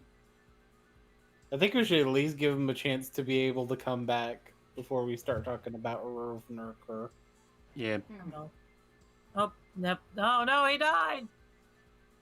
He died. What the fuck happened? You cast delayed blast fireball on your internet, Jordan! I didn't do it! A wizard did it! Anyway, what was I trying to say? Oh yeah. Okay. If I can get back on track here, sorry about that. I don't know what's happening. Okay. Okay, you good? Yeah, it was just funny. Okay. Anyway, you guys go over the plan. Esmeralda passed off the idea that after you resupply in Vallaki, you go to Argynvost first, because that's where the Sun Sword is said to be, which is one of the many things instrumental in defeating Strahd. Ricky also expressed concern that he isn't going to be as useful to the party, you know, now that he's starting to come to life in a way. But they talk things through with him. Huh? So, sorry, a bit late on this, but on that delayed blast fireball, I'm pretty sure we've ascertained at this point that Jordan doesn't really know magic. I really don't. Yeah, so I couldn't have casted the fireball. It was Hoopa. It was Hoopa. What do you mean? It was me. How dare! So you killed my internet. Why'd you do that? I thought we were the friends. perfect crime. The perfect crime. Stop right there, criminal the scum! least expect. But yeah, you guys head over to Vallaki, but not before bumping into Aster, who not only did get a fair bit stronger, he's also a fully fledged member of the Keepers of the Feather, and he decided, hey, they were actually moving the Bardstock Festival a week early than expected, you know, in light of the campaign. So you guys want to go and unwind for that? And yeah, you guys go there, and I believe you were also having a talk about something. Was it in relation to Tatiana? Yeah, it was like, Kadrad and Kira were talking about, like, if there was a way to reach into, Kira's past life as Tatiana and talk to her. Right, and, Illusen, you know, being powerful of the Fae as she is, could actually very well help you, because, you know, everything is connected in nature, and many things, you know, return to it when they die. So when you guys are able to, Illusen could very well help get a ritual together, using Kedrod. Kedrod as, a fulcrum to her power, and then allowing you guys to talk to Tatiana that way. But before that, Astra's been dropping hints that, things are a little weird in the electoral campaign between Lydia and Lady Wachter. But before you could think about any of that, you make it to the Bardstock Festival, where hang on, I need to actually go back and see the minigames you guys did, because again, it's been a hot minute. But there was huh? We dropped off the Rock's Feather for a good upgrade for Corey. Yeah, you were getting ready to do upgrades too, and I should also mention, this is also when the other disguise names were coming to be, including Sproymingus. And Chuck Finley. Yeah, here's the list. Chuck Finley for Sugash. The boys were Elandil and Hai Kane. Hiei. Hiei, thank you. Hiei Kane. Kira was Michelle Loria. Corey was Zerka, and Mimi kind of had to work a bit for her disguise, but she was Palmy. And damn it, I don't think Ark was in the session either. No. Yeah, that was another one. Fuck. You missed all the disguises. Yeah, I know. That's where it's like, all the times that you all get to dress up and shit. Which, knowing Ark's character, Ark would love this. Like, yeah. Ark would probably Ark would be so proud of his stupid disguise. It'd be like the worst. I'm telling you, it would be it'd be Charlie Brown Ghost. Just put a sheet, he'd punch a bunch of holes in them, and he's like, "Yep, here's my disguise. I'm proud of it." It's like this. I love it. The stupidest fucking thing. Mm-hmm. I got a rock.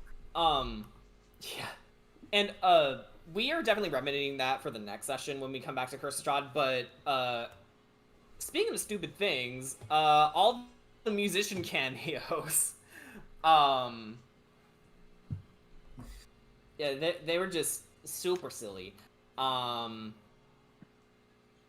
I think the first minigame you guys did was you fought a tiger to the beat of the music. You were supposed to defeat it before the song ends, which you guys succeeded on. And then the next game after that was Drinking contest. Oh right, it was a drinking game. Yeah, drinking contest, which Ricky and Aster was actually partaking in. Is Jordan cutting out for anybody else? Yeah, he's cutting out for me too. I'm cutting out again? What the fuck? Yeah, sorry. A little better now. Don't apologize. It's not your fault I'm cutting out. It's my internet. But hey, internet, why are you being a bitch? Ugh. Anyway, mini games were had, and Aster was about to be crowned the Bard of the Year. And then am I here? You're here. Yep. Yep, here we go again. Okay, so yeah, Fiona Wachter comes screaming bloody murder that Lydia was murdered in her mansion, and you guys went to investigate because it's weird that she just sort of disappeared and showed up and then went over there, and by the time you actually got to the mansion, you found like a messy entrance, scorch marks, and a completely flayed body in a little corner in the mansion. Just following a trail of blood from the bottom floor to the upstairs. So yeah, things are getting a little weird here. And that's currently where we are in Curse of Strahd. Just this whole conspiracy theory and a dead body. Eek. And I deeply apologize for all the cutting out. I don't know what's going on with my internet. It hasn't been giving me this much shit before. I guess it's just one of those nights.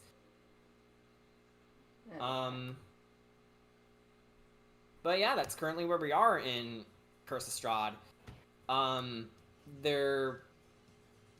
There's definitely a lot to catch up on, like, not only for this campaign in particular, but also I've also been sort of out of it with D&D for a while, so I need to remind myself with how the game works. No problem. So it would definitely be beneficial for me to be a player for a while. Mm-hmm. It just, stuff to consider later. Yeah, which, we're slowly trying. I don't know who's kicking my router donning heart, but I'm gonna kick them back, and then I'm gonna kick their son in the fucking head. You know who it is, Jordan? It's All For One. It would be that motherfucker. But yeah, that's Curse of Strahd. Mm-hmm. Yeah, so far. All right. So I guess with that being said, before we move on to talking about our Ravnica campaign, I guess the inevitable question: do you have like a planned return to go back to Curse of Strahd, or is it still just kind of like up in the air, and we'll get to it when we get to it? I definitely want to come back to Curse of Strahd at some point. It's like the campaign is not over. Do not worry, it's not dead. It's just on hiatus right now until all my real life shit gets back up in order. Okay. Yeah, and I don't want to be visited by any more vampires. For the love of God, help me! Yeah, and the only way to help you is through Curse of Strahd, but it's also like, if I don't know what I'm doing, and if I'm not okay, then how are we supposed to run the game properly? Jordan, I swear to God, if I get bit by a vampire, I'm coming after you. Well, okay. Well, again, it's like, let the world calm down first before you come after me, okay? Just carry a cross forehead. Yeah. I'm also Irish, so that counts for something. But no, in terms of when we're gonna come back to Curse of Strahd, with everything that's been going on this year, I would have to say that the earliest we'll come out to Curse of Strahd is, well, next year, just start over with a clean slate. Just let the rest of this year ride out, and then, once we, plan everything properly, and, I refamiliarize myself with the mechanics, then I think that's when we'll come back to it. So I think the earliest date would be sometime in January, I want to say. Maybe February. Alright.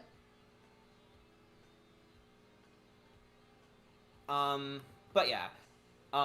So Curse of Strahd will definitely come back. Do not worry about it if you guys are missing us. And we're happy that you guys are enjoying our TTRPG games. It's been a year. But been a while. Yeah, but for what it's worth, these games have been really fun to make. So I just wanted to get that out of the way before the end, before the year is done. Mm-hmm. I think just for the rest of the year, at least for me, I want to go back to being a player for a bit. Okay.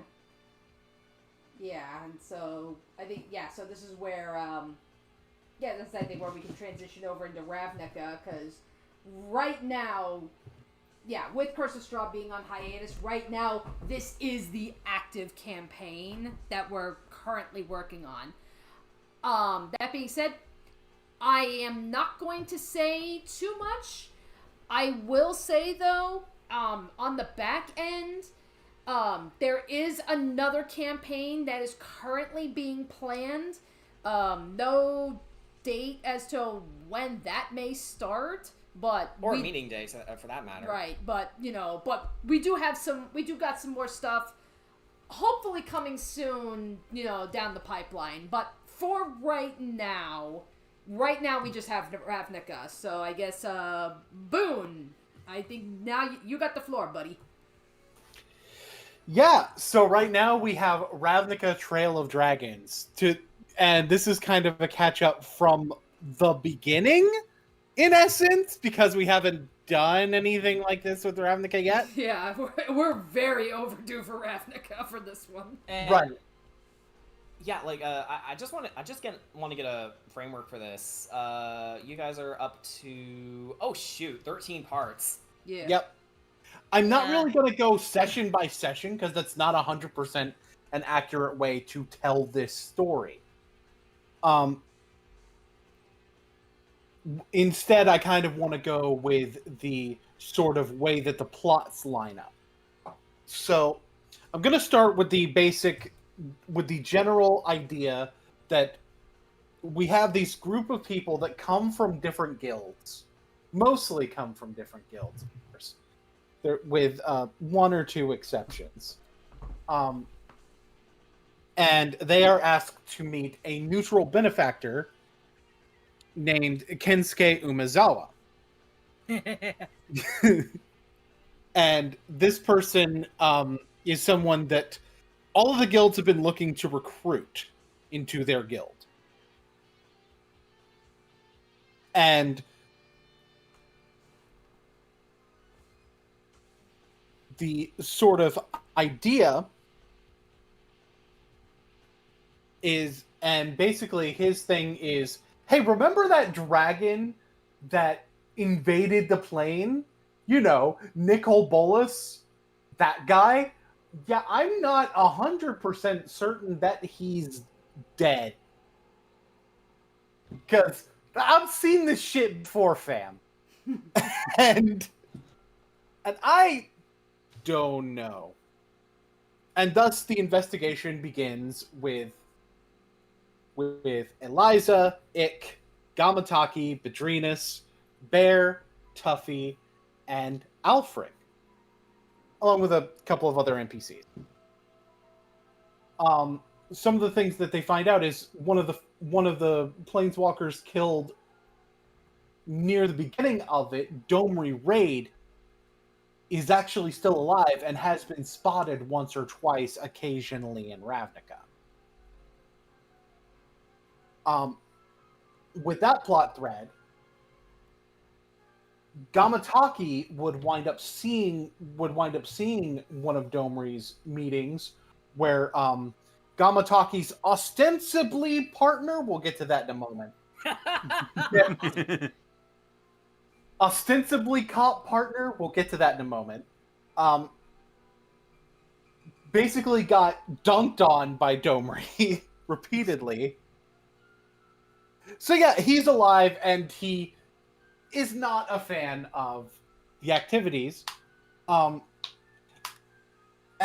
the group finds out that there is a cult that is following Bolas, apparently. That's hiding among the guild.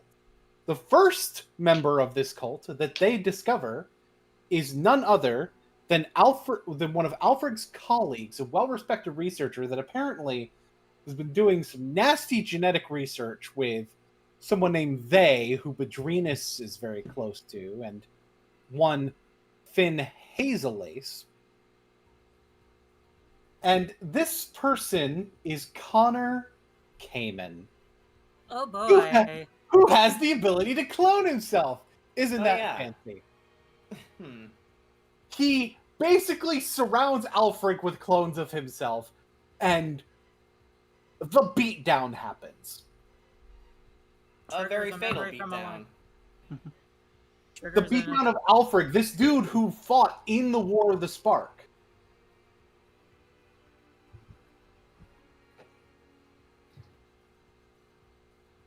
Ye- And Alfred dies, and this results in a certain someone's spark igniting, one Finn Hazelace. And he joins in the fight. Initially, he's not with this group of people trying to find out about Bolus, but he eventually decides to join up. He's kind of been doing some independent investigation for a little bit. And we kind of have, we're going to see in probably the next couple of sessions how that plays out. So anyway, a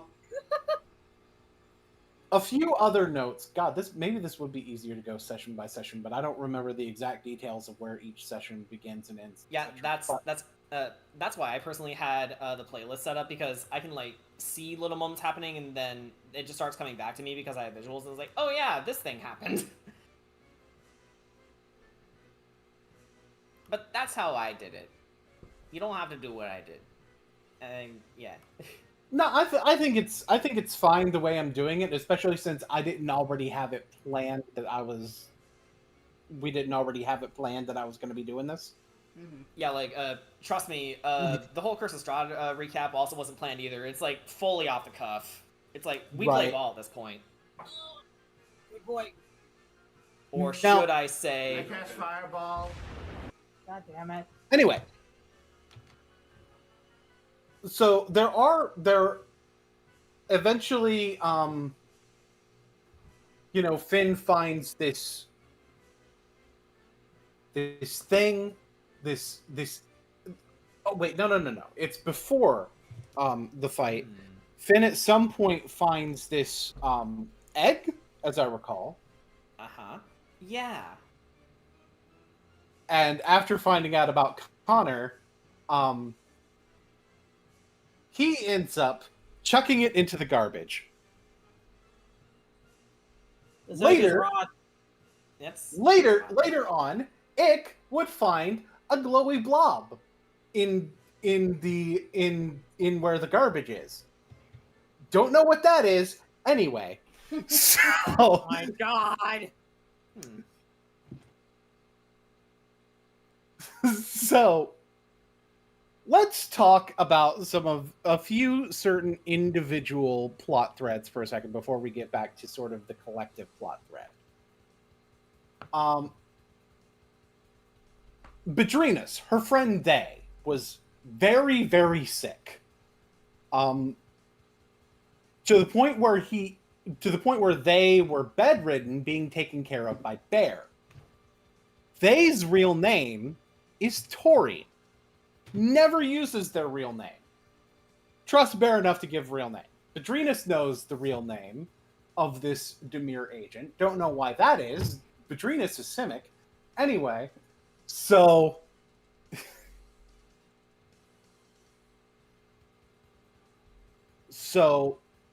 And they and Bedrinas are friends. They end up being able to get this cure that doesn't... Well, I guess not so much they acquire it. They require the research that Finn and a guy named Dorian Risk, we'll get to him later, end up using in order to be able to concoct something to essentially stabilize Tori's condition. Tori does go through a radical change, though. You see, Tori was a changeling. Now he's a plasmoid. Or now they're a plasmoid, I should say. I apologize. I apologize to Tori.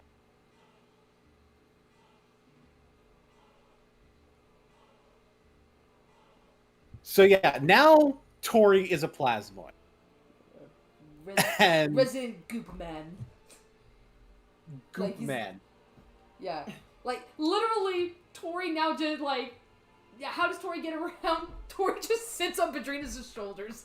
And he just, like... And people look and they're like, what is that? And Tori just, like, waves. For real. He can form into a full physical form, but that takes effort. And he's lazy. Fair. Side note, he was originally faking how he was getting ill by actually pretending they were getting physically injured.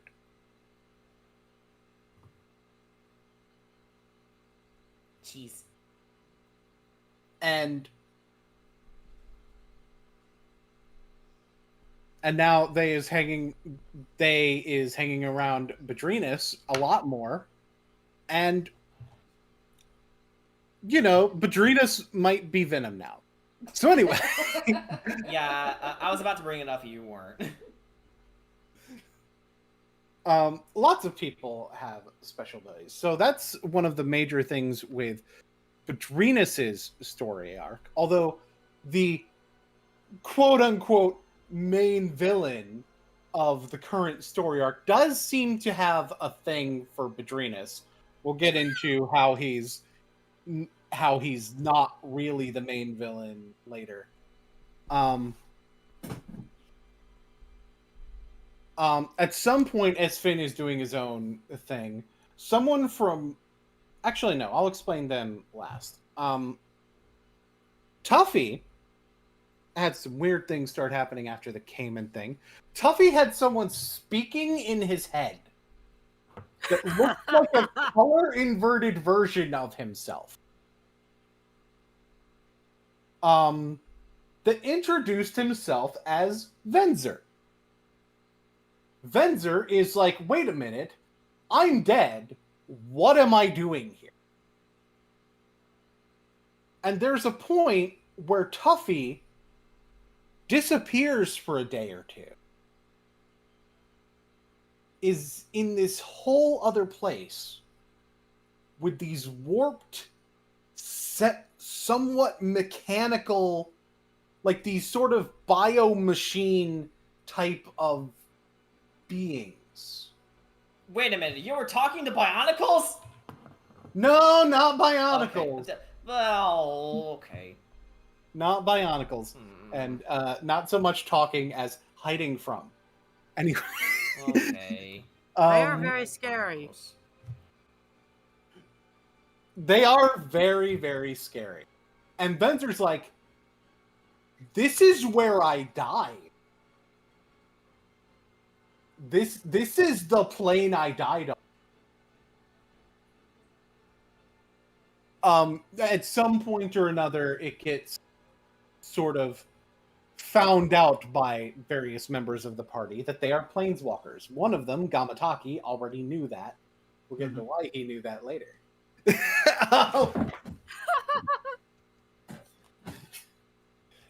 When Tuffy comes back, eventually it gets asked to the sort of leader of the Orja, Kaya. Hey, Kaya, is there a way that this Venzer guy could get like his own body? It's cramped in here.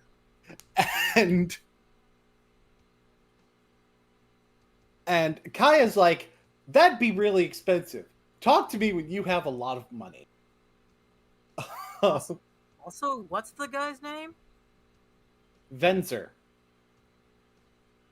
Be right back. Planeswalk. That's true. That's true. She was like, wait, what was his name? Venzer. Be right back. Goes to yell at some other planeswalker. Kaya's a planeswalker, by the way. Yeah. He also has a habit of sneaking up on people. She does. It's her Well, by people you mean you. Oh, she's No. done it to, She's done it to other- Rao. Okay, She's done it to Ralph too. Yeah. And she probably does it to Tomek on a regular basis. Tomek is the person with the title of the guild leader, but technically, more or less the slave secretary. kinda, yeah. So anyway, that's more or less the main things that go on with Tuffy's stuff. Ick, admittedly, Ick for a lot of this has kind of mostly been a part of weaving into other people's stories, but there has been one recent development that has been very relevant to Ick. And that's been finding out some things. See, in part of Ick's backstory, Ick's parents were murdered, and Tuffy actually was originally the one investigating. They do have someone who claims that they know who did it, this unsolved mystery, and that their surname is Novak. There's a story element that's a bit tied to Eliza here, but Eliza has many being Florence Novak of the Azorius, who told Eliza that he has a brother that's not really around very much, and kind of indicated that he was bothered by some of his brother's shenaniganery, more or less. Oh boy. So, that might come up in the future. But that's one of the major developments with Ick. Most of Ick's stuff has been sort of winding in with other people's and the main plot. Ick has been actually a little bit more active in the main plot in her own side plots. Now Gamataki has some interesting things going on that we've into as well. Because, see, Gamataki was, as I mentioned, was the one who knew he was a planeswalker. Because he comes from a plane called Kamigawa. The story of his spark igniting, which actually, I believe, 2 sessions ago, got told in the actual session, by way of a dream sequence.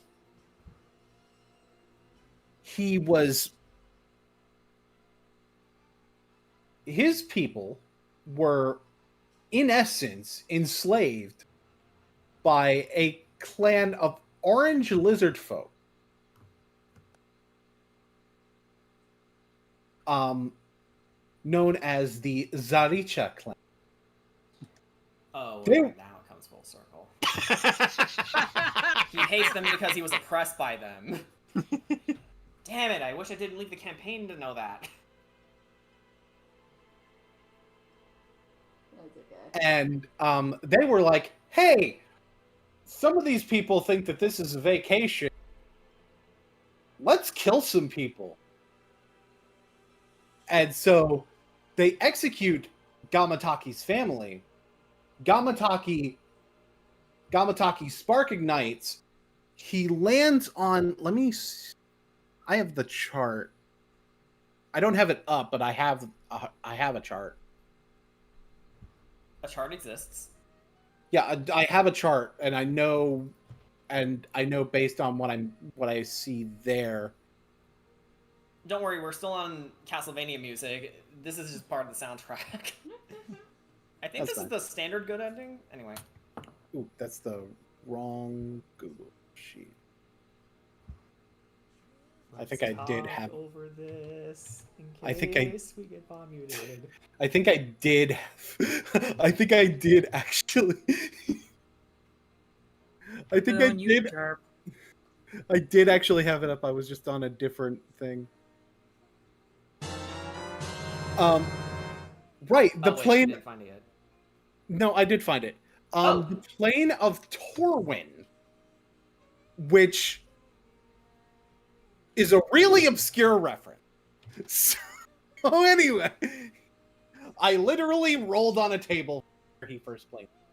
So anyway, eventually he comes back to Kamigawa and slaughters all of the Zaricha clan. Or so he thinks.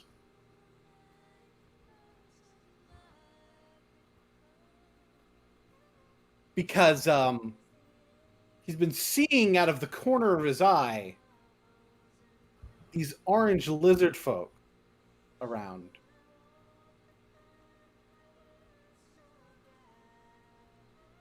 Just almost seeming to taunt him. You missed. You missed. You missed. Ha ha ha ha. Neener. This music is definitely dissonant serenity. Not gonna lie. So now Gamataki feels like he's going crazy. And that's fun. I feel like when talking about Gamataki's personal story beat, I feel like I should explain what I mentioned earlier about his cop partner. Gamataki normally wouldn't have a cop partner. Well, he normally doesn't have a cop. Most do, but near the beginning of the campaign, the party investigates a murder. The murder of a Boros cop named Taina Summersmore. Her partner was someone named Jinvul Luke Nealuk. His nickname comes from the end of his last name. It's way easier to pronounce than Jinvul. No Jeeves. And he's such a simp. Oh, gee. He is a massive simp, and yes, becomes one of the boyfriends. Much to Pedrinus' dismay. He also ostensibly winds up as Gamataki's cop partner. Throughout all of this.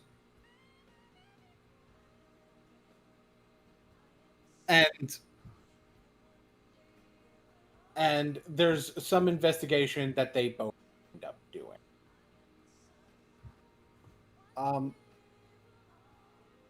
Yeah, this is the second to last. This is a character that after Finn started doing his independent investigations, Zyda's adopted mom kind of gets roped in. And our cockroach named Ika from Amonkhet, who's also a planeswalker. And that's kind of, and she's in the Is It was cat, so it's kind of where the adopted mom thing comes from. Zyda's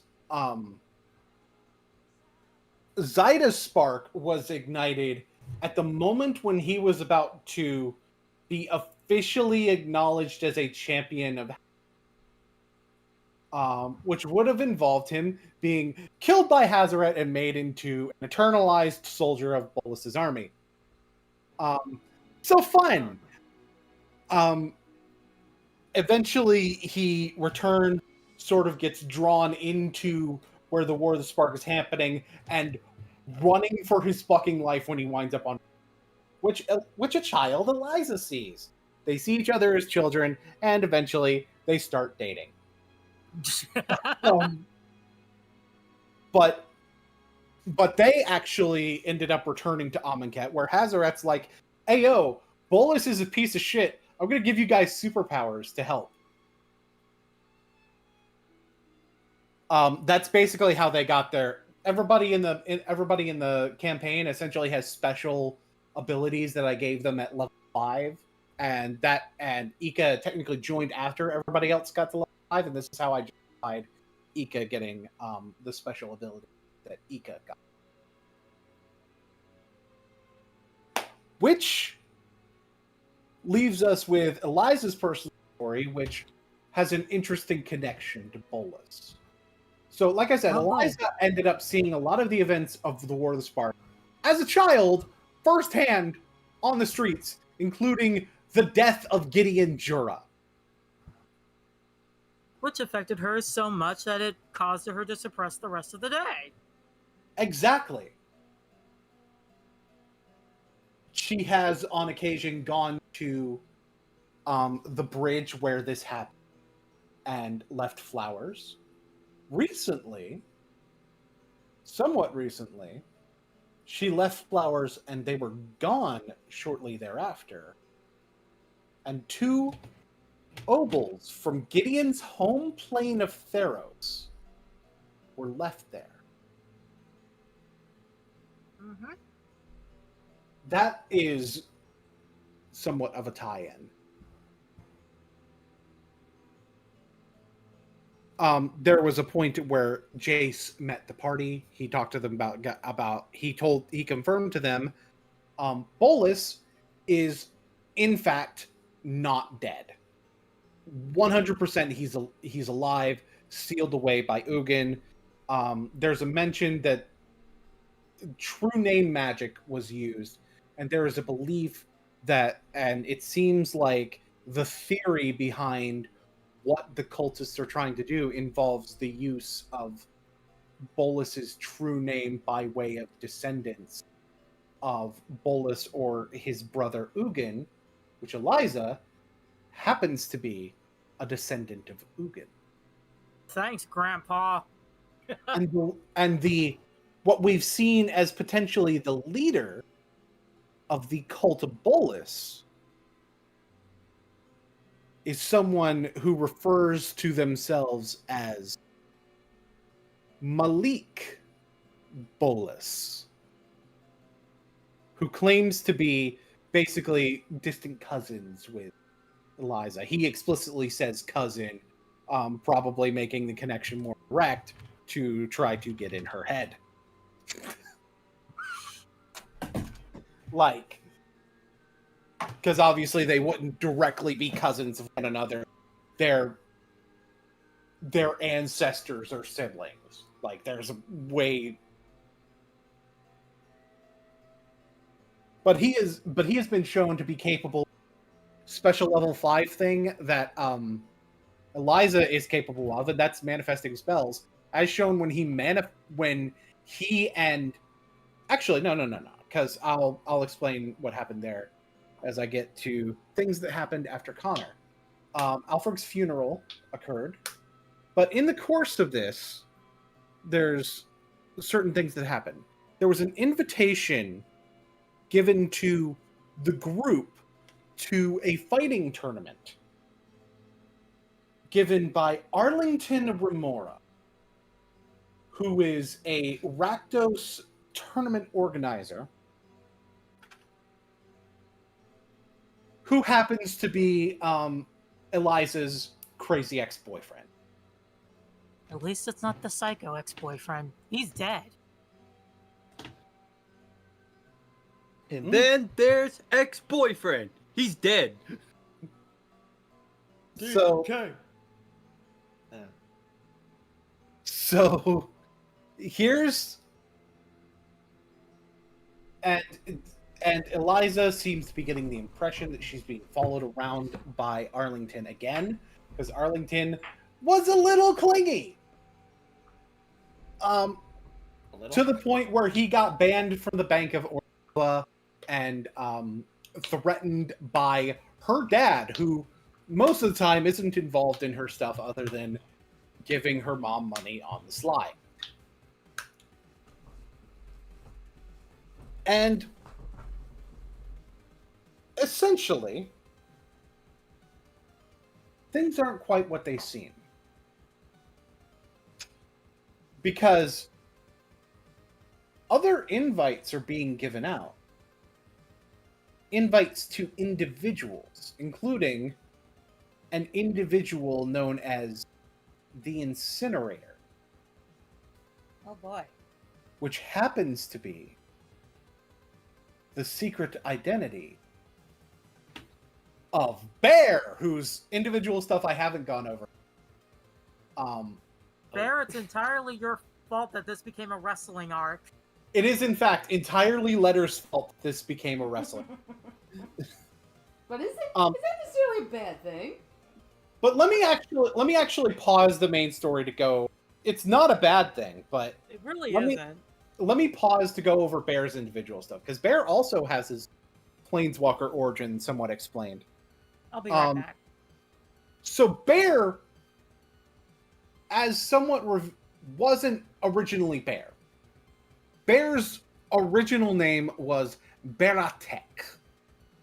And there are records that show an invasion of a mine of chromatic stars, these gemstones that channel every color of mana.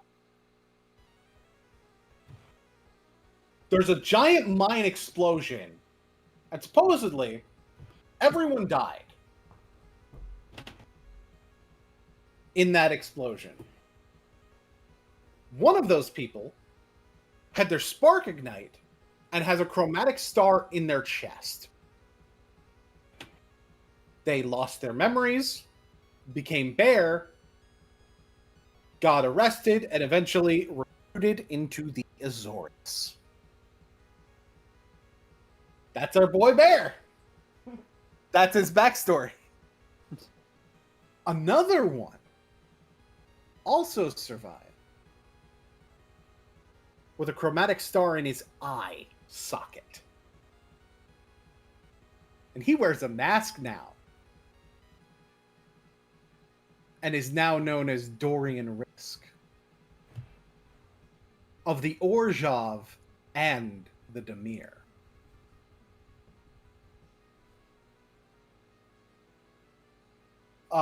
These two have had several highly intense, including over a certain wolf boy who like food, certain dog boy who like food,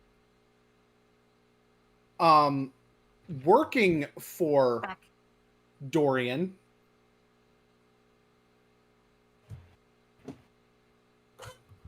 who also apparently has siblings that he never knew about. He's Selesnya. His name is Norm. He has a sibling in Gruul named E, who is one of Eliza's boyfriend / husbands. He's also the goodest of boys. A brother in Golgari named Austral, who's actually not dating anyone in the campaign yet. So, and a brother in Simic, who's actually a lycanthrope instead of an actual like wolf person, named Aki. There we go. And they are loosely named after the cardinal actions. So that's the bit.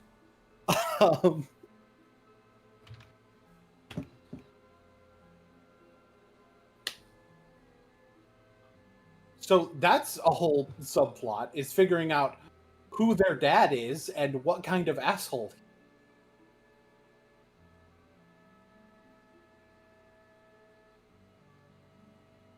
And there's several other of Eliza's boyfriends. I feel like going over all of the details of some of the stuff is going to bog down the explanation of basically where.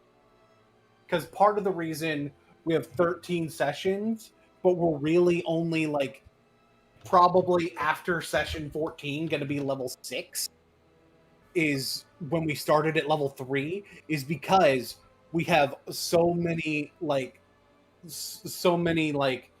other things going on in individual conversations that happen. The things just move at a slower pace than you might, than honestly even than Curse of Strahd, I think, other than the first couple. Because the first couple of levels, it took us 5 sessions and people were level 5. Milestones, baby. Mm-hmm. Yeah. So, like I said, so there was a point where Bear was doing a sort of pit fighting thing. Actually, it's good that I saved the explanation of Bear's backstory stuff because for here, because this is where a lot of Bear's subplots get very tied into the main story. But he was known as the Incinerator. Who, fun fact, Tori is a major fan of.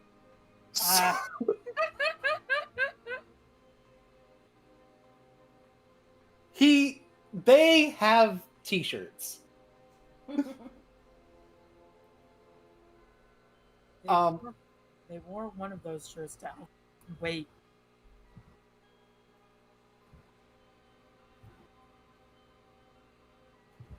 So, anyway, they don't really know the dress code for a wake. They're demure. They don't understand the consequences of death. I know it's typically seen as a Golgari thing, but no, Golgari understand the consequences of death. They just don't give a shit.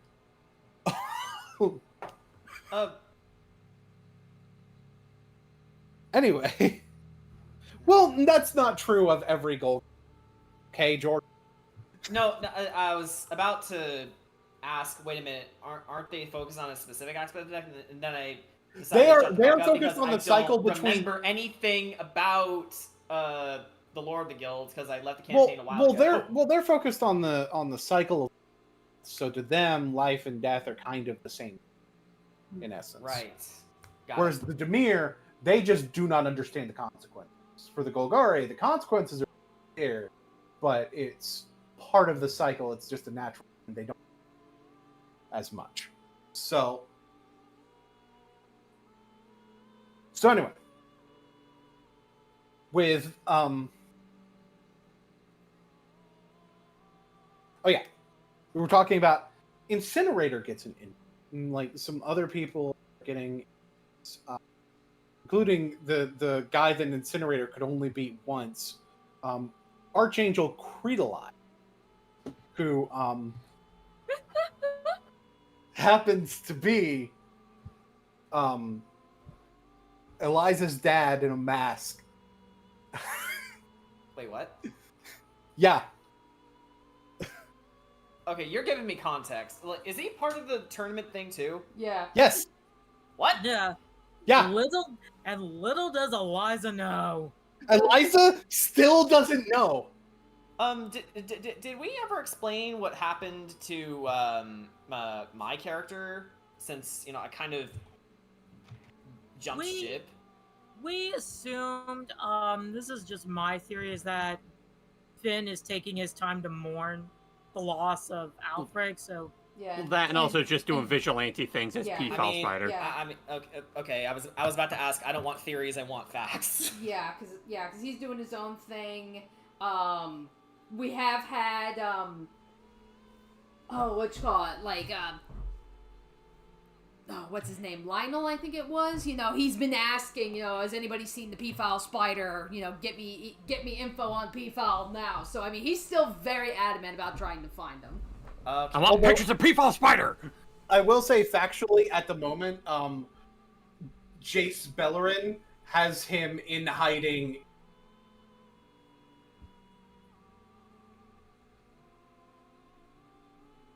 Yeah. Yeah, I have not been able to get to the sort of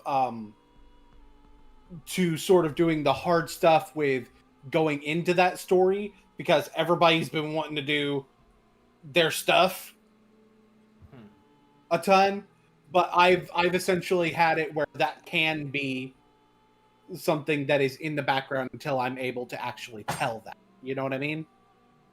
Yeah. Or it could be your story to tell when you come back, if you choose to. I come back. If that's going to be your choice at the end of the day. Yeah. If he's good. Just because you made a Hercules reference, it's starting to make me consider it. I'm completely serious. It's like I know you, bro. So, anyway. And this is why the best explanation I can give is that Finn is doing independent investigations. Vryn has libraries where he might be able to find out certain things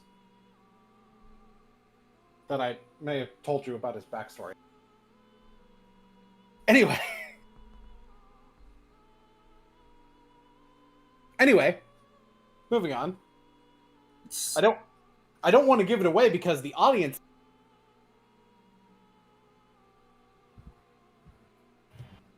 So, anyway, like I said, Incinerator gets an invite, which is weird because if this person knows about the group that's known as the Chasers, why would there be individual invites? Why would Finn be being given an invitation to serve to be on the medical staff for the event?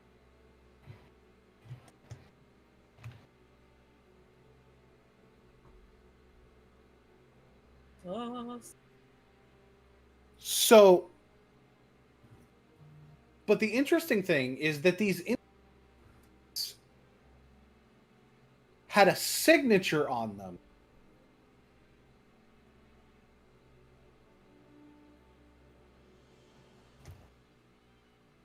And we're... Who dropped? Dion had Dion. to go. Yeah, he had to go do some stuff. And they were just a little bit different. Almost like these invites were written by two different...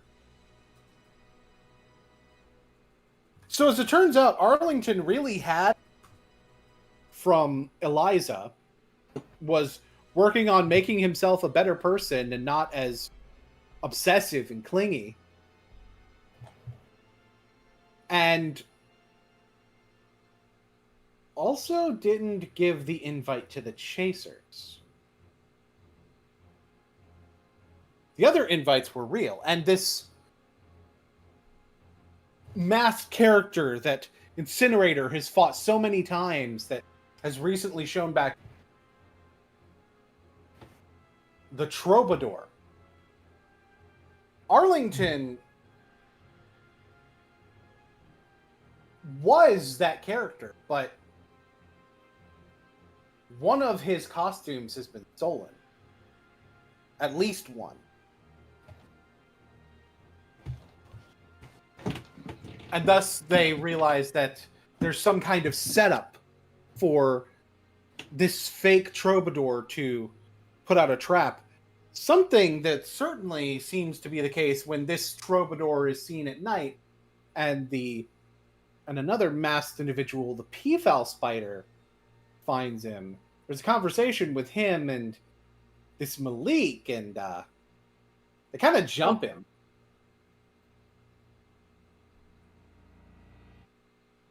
When he doesn't want to hear what they have to say, including Malik showing that he has the same abilities with colorless mana that Eliza had by manifesting a fireball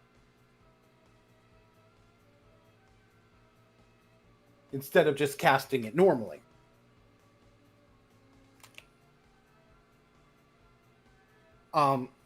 We also find out that Ick remembers cleaning up a crime scene of the murder of Arlington's twin brother, with Arlington mentioning that he didn't mean for any of it to happen. Apparently there was some kind of fight and his brother Balthazar died when they were young.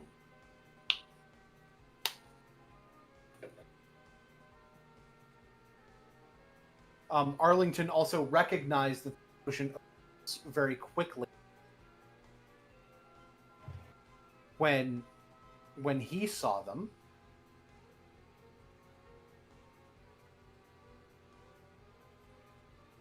And so the party steadily kind of figured... one important thing about that fight that Peafowl, Malik, and the fake troubadour is that he dented the fake troubadour's mask. Oh yeah, I did do that. Yep, which means that fake will be very... He shows up. Arlington ends up giving the proper list of invitees to Bear. Tuffy, under a mask, is added to the list of invitees. The tournament begins, and several rounds go by, and thus far the tournament seems to be going normally with a little bit of showmanship. It was announced ahead of time, and basically a counter trap was laid by Incinerator and Arlington, where essentially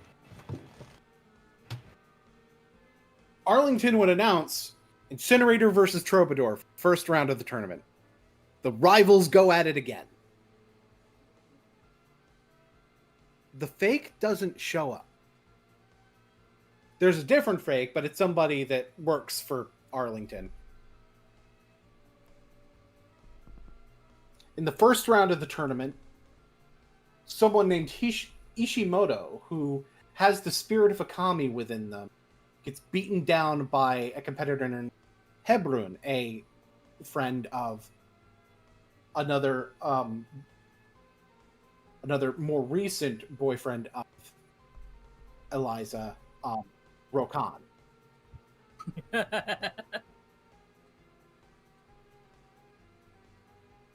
But like I said, for the most part, the tournament's going normally. Until Bear notices underneath the arena in the metal bay, the Ishimoto, who was like seemingly knocked out, is gone. Like shortly before the semifinals. Hebrun, who had just lost the previous round, is gone. Isn't around. They had snuck out. Gamataki and Ik saw each. I think they each saw a different one of them sneaking out, Yep. and went to follow. They have this conversation, and they end up seeing Gamataki and Ik as they're speaking to the fake troubadour. Then Hebrun turns towards Gamataki and reveals the Bolus cult symbol. Oh boy. Oh. And that's more or less where we left off. Shit's about to go down. There's a spy among us.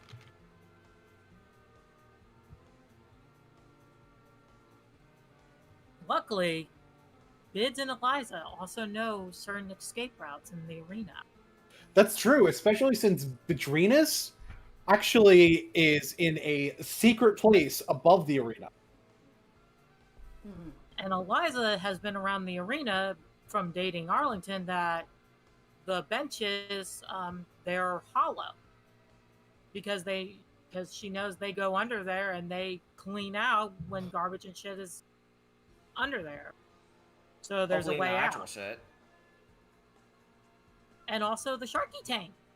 Sharks have to swim out in and out somehow, right? Mm-hmm.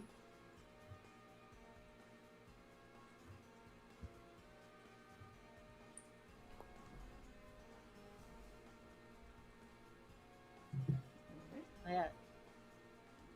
So essentially, there's one fight that's going to be happening in the streets with Hebrun and Ishimoto versus Gamataki and Ik. But clearly something's about to go down. And Oh yeah. downside being that they're basically fighting the chasers more or less on home turf.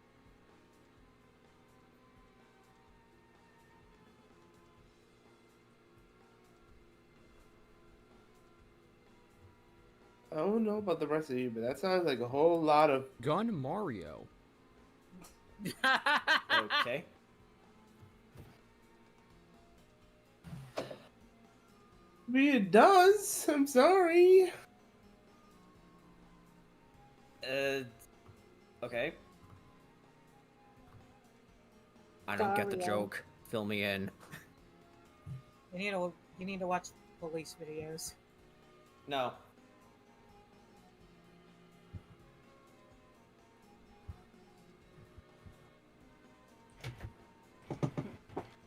Alrighty. Okay, so I guess since we kind of got the basic story of what's going on, because again, this is now the first time we're really diving into the Ravnica stream, and we've been able to do this several times in the Curse of Strahd Chill streams. Do we just want to go around and talk about our characters? I mean, if we want to. I wouldn't mind it. I'm gonna jump in and do mine first because I'm presently not in this campaign, and get the shitty one out of the way, the better. Don't say that. Like, okay, honestly, so I started the campaign with this dwarf character from Is It named Alfred Soulstone. He's basically Optimus Prime, and then that was actually my cover character for the character I actually wanted to play, this Mercy Monk called Peafowl Spider, aka Finn Hazellace. He's basically Spider-Man. That's it. And honestly, my problem with them is that they were derivative of those characters. So, not to mention, I didn't really know the lore all that well, and I didn't feel like I had time to learn, so that's kind of why I left the campaign. I just couldn't get into it. I think part of it is that you didn't really need to, because I'm explaining the things that you did need to know. However, you felt like because there was stuff that was beyond that, you needed to know that you did not. Yeah.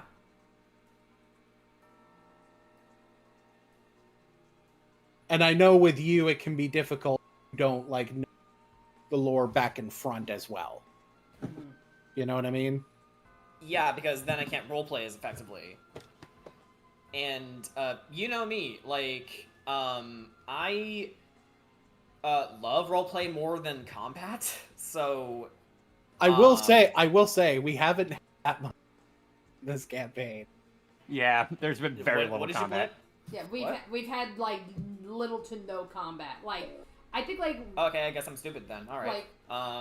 Where we are right now is like the first time in like I think pretty much since Session 5. Since No, session... that's not true. That's not true. Because the Peafowl Spider fight was actual combat. Oh, but that was yeah. Oh. Like, but that's still you did roll initiative, and you guys did fight. But that still ends up being only about 4 real sessions of combat across 13. Mm-hmm. If I go back to this campaign, my biggest thing would be to redefine what I want to do with my character, because again, I don't want to make them derivative because that's boring as fuck. We can talk about that over the next couple weeks and see if you want to do anything and what you do. I'm also gonna need a few more details just so I know what to do if I do jump in. Because otherwise I'm probably gonna obsess over it otherwise. But yeah.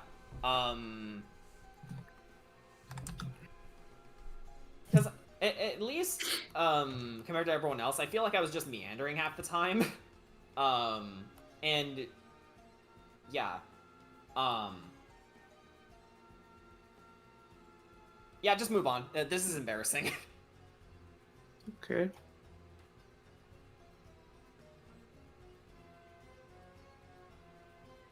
TP go.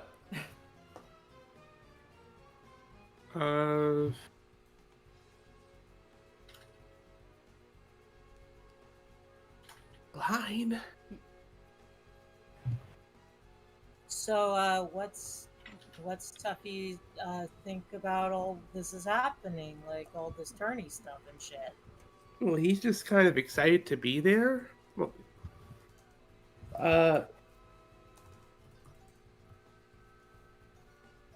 he's I don't know if he's just I don't remember if he was at I don't know how much he was like in like knowing of the other things that are going like with Ik and Gamataki. I think most of the things he knows right now are just based off of what he's seeing in the ring and I guess a little outside the ring, you know? You actually made Cassidy try. True. You made him take his hands out of the pocket. Yes, you did. You did in fact make Cat City. Which for? Cat City is an orange tobacco who fights with his hands in his pocket. So, like, what? Does he kick people? Very lightly. I'll show you a montage reference later. It's based on wrestler Orange Cassidy. Okay. The idea is very clear. While his hands are in his pocket, he's not really trying. The moment his hands get out of the pockets is when he has to actually try. And Tuffy, first time in the ring, got him to try. Which is apparently a pretty big deal. It's a big deal.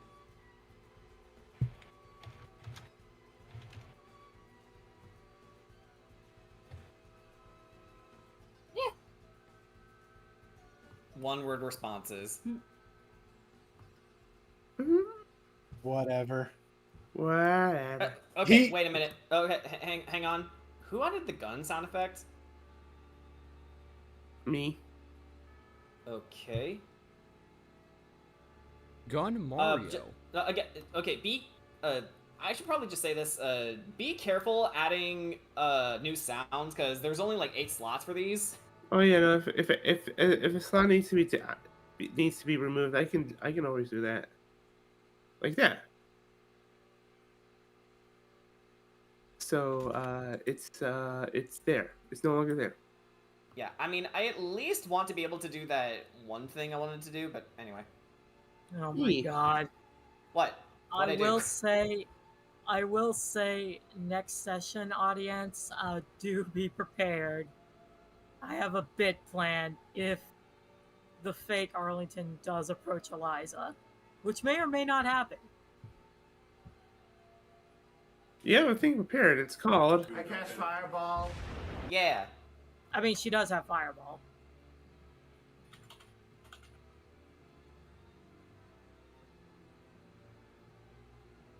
Yeah. I have to say, probably my favorite NPC currently. Believe it or not, it has to be Dormery Raid. It's just. He might be. I should mention that several characters have done baby first planeswalk. Me. Eliza has done a planeswalk to Capenna. A Domri Raid shows up. It's like, what up, losers? Oh, Oh, frick. And it turns out he's actually a decent person. Yeah, still a ball of chaos, but at least he's decent. He has matured. Still likes to fight people. Still likes to fight people. Bedrinas had a planeswalk. Oh my god! What? Because I got to go to the plane that Jen wanted Eliza go to, so I beat her to it. It's one of the planes. I do have two reasons why Eliza may ask Bedrinas. Maybe there's... If I can't find information on True Name Magic here on Ravnica, maybe there's other places. Yeah, so Bedrinas went to Arcavi, setting of Saven. Screaming internally. They're like, the thing you're looking... that's a thing you're looking for. Let's ask Professor Onyx! Who is Liliana Vest, who Eliza saw in the War of the Spark being controlled by Volus. Now, that's gonna be funny if Bedrinas does take Eliza to Arcavios. Well, because that's the thing. Also, is I mean, for one thing, like Bedrinas was absolutely fascinated. I mean, it's like if she could live there, she probably would. You know, if she wasn't tied down to the guild. But yeah, when she met Professor Onyx, you know, yeah, Onyx, like before she left, she asked Bedrinas, you know, do not tell anybody that I'm here. And yeah, she's like, your secret's safe with me. So it's like, yeah, just because Eliza may put that idea in her head, but yeah, it's not a guarantee that she's gonna be like, oh, I know someone and take you to Strixhaven. And she's like, no, she ain't gonna do it. Well, obviously, it's like, hey, I just want to look into True Name Magic and shit like that. If maybe this plane has such knowledge on. Right. I mean, ultimately, we'll have to see where the hell the story goes and stuff. But like, yeah, right now, I mean, yeah, she promised to not tell anybody. So it's like, and yeah, she said, yeah, and I mean, she even told Tori that, yeah, I'm gonna keep that secret. And Bedrinas is also the kind of person like, she's not going to risk breaking that by bringing somebody to Strixhaven, even if it wasn't like, oh, not to meet Onyx specifically. Like, don't even bother taking that risk. So she's most likely gonna be keeping like her planeswalking to Arcavios a secret from everybody. And Bedrinas is very, very keeping secrets as being a Cynic member and all. Yeah. Another planeswalk that happened. Tuffy was like, the theory came with weird stuff going on with Tuffy. They're like, Tuffy, are you a planeswalker? I don't know. It's like, well, try planeswalking, and he planeswalks to an island surrounded by fire. Even took Eliza. And then took Eliza. Okay. That is an actual plane in the lore. Alright, so Eliza's like, okay, I don't have to worry about you escaping from this deadly trap. And Eliza also knows how to... How to what? How to what? How to go to Eldraine. Oh yeah, that's gonna be fun. Just as long as I don't hear sexy boss music, I think I'll be fine. Well, Cece just left.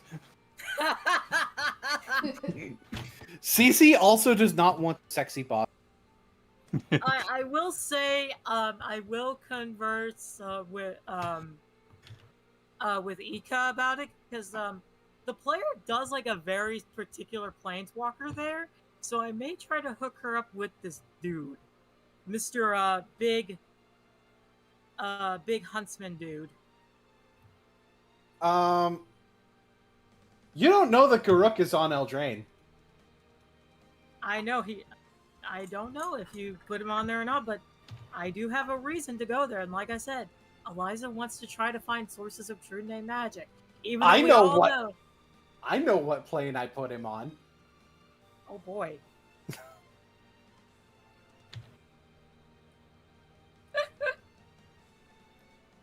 Oh boy. But yeah, I do have a few. Yeah, in the campaign, there are some particular planes I really want to unlock. I've unlocked Capana, even though that was by accident. Amonkhet, that's one. Eldraine. Yeah, and you have unlocked Amonkhet.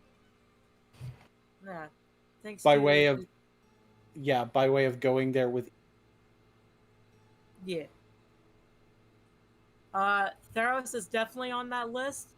Not, just for story wise, but also because I am a big avid fan of Greek mythology. Kamigawa, even though I can hear Gamataka like, don't you dare. Now, the interesting thing about Kamigawa, you guys know this? Huh? As I said, the interesting thing about Kamigawa, you guys would not know the character. Not even Gamataki would realize. If Gamataki were to go back to Kamigawa, he would not he wouldn't recognize shit. Because he's from like ancient Kamigawa. Yeah. And when he went back, it was still ancient Kamigawa. It's cyberpunk Kamigawa now. Yeah. Huh? Oh yeah. Because of the way time works with how far away in the multiverse Kamigawa is, he would go back and be like, what the fuck? It's like, what the hell happened to my plane? Hey dude, you want to buy some stims? I was gonna ask if this was a Samurai Jack reference. No, that's it kind of is, but it's actually canonical to the way it works. Oh, fuck me then. Yeah. And of course, the big plane that I really want to get Eliza on, and I know I already have a ride there. Unfortunately, he got really drunk when he went there. Tarkir. It's probably because I'm not knowledgeable in the planes, but it sounds like you just want to visit all of them. There's a few I want to that fit my aesthetic. Well, for one, I don't think Eliza wants to go to the meditation realm. Yeah, Meditation obviously realm? not. Yeah, that's where my uncle's locked up. Who's your uncle again? Bolus. Oh. And again, Jordan, bear in mind that there's a lot of stuff that that they know as players that their characters don't necessarily know.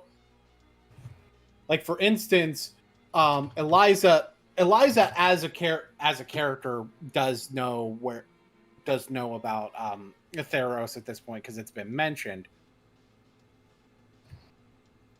But like for instance, Eliza as a character doesn't know anything about, say, Kaladesh, I guess. Kaladesh, yeah, that's a good example.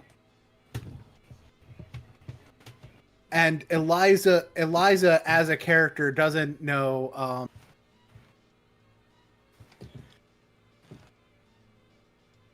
like Eliza as a character, there's some that, like, for instance, Jen as a player kind of knows what's going on with partially. Yep. Eliza as a character has no fucking idea.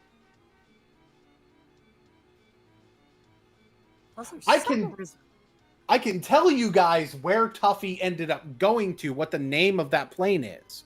But in character, you wouldn't know that. Right. Well, that's like, it's like Bedrinus. That's probably like the biggest thing is like you know, the players know, and technically it's been revealed in the story, but it's been revealed through side characters. The main characters do not know that she's not really part of the Simic Combine. She's actually a Demir agent. Right. Yeah, so it's like, you know, like, it was like, yeah, because when we were coming up with the characters and stuff, like, I think, like, I was trying to think of, like, okay, how could I possibly keep, you know, the fact that she's Demir a secret, but just the fact that we were sharing our character sheets, and there's magic spells and abilities that Bedrinas has that is a dead giveaway of what guild she is in. Like, there's Right, and I think the thing is we're trusting each other metagame with it. Right, which we haven't, but you know, like I said, we've at least dropped in the story. So like, you know, it's been confirmed that, you know, okay, the audience know that she's a Demir spy, and if anything, probably the only character in the party that might have an idea of what's going on, it might be Bear. Like, he doesn't, like, and the only reason why I say it might be Bear is just simply because, you know, Bear's, you know, built, like, this, like, close familial relationship with Tori, and, you know, he knows that Tori and Bedrinas, they work together, because they are partners, and, you know, Tori trusted Bear with his name, with, oh, I'm really part of the mirror and stuff, and Bear is the kind of character that, because I think the way Laird described Bear was that, yeah, Bear is friends with everybody until you mess with Bear's friends. Then Bear is your enemy. So, that's kind of where I'm thinking. I'm thinking that's where it's kind of at the moment, is Bear knows who Tori is and where, what allegiance he's in and such. Probably by process of elimination, probably has a good idea thinking, oh, Bedrinas is probably a Demir agent too. But Bedrinas has not done anything to piss Bear off, so he's not going to do anything. Yeah.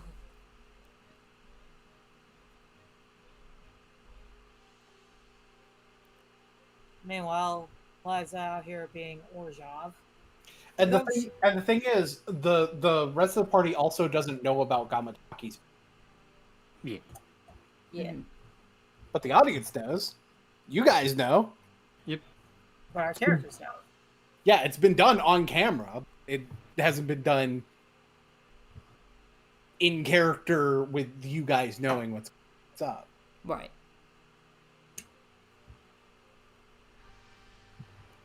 How quickly that might change is another story. Imagine Zari just shows up. Well, again, this is where, you know, we gotta see where the story goes and such. Yes, exactly. Yeah. There is Jace wanting to meet with each of the members of the Chasers individually to make sure that you guys are up to do this. To make sure that you're ready for what this is gonna mean. Because y'all being involved in this is a big fucking deal. Yeah, and what's that is Eliza has no choice. Are you sure about that? Well, yes, I was about to ask, like, does she not have a choice? Because I'm pretty sure she might have a choice. I don't know. There is an option. Yeah, Planeswalker never come back, but she can't do that. She's got people she needs to protect. Right, exactly. She physically can do that, but morally should she?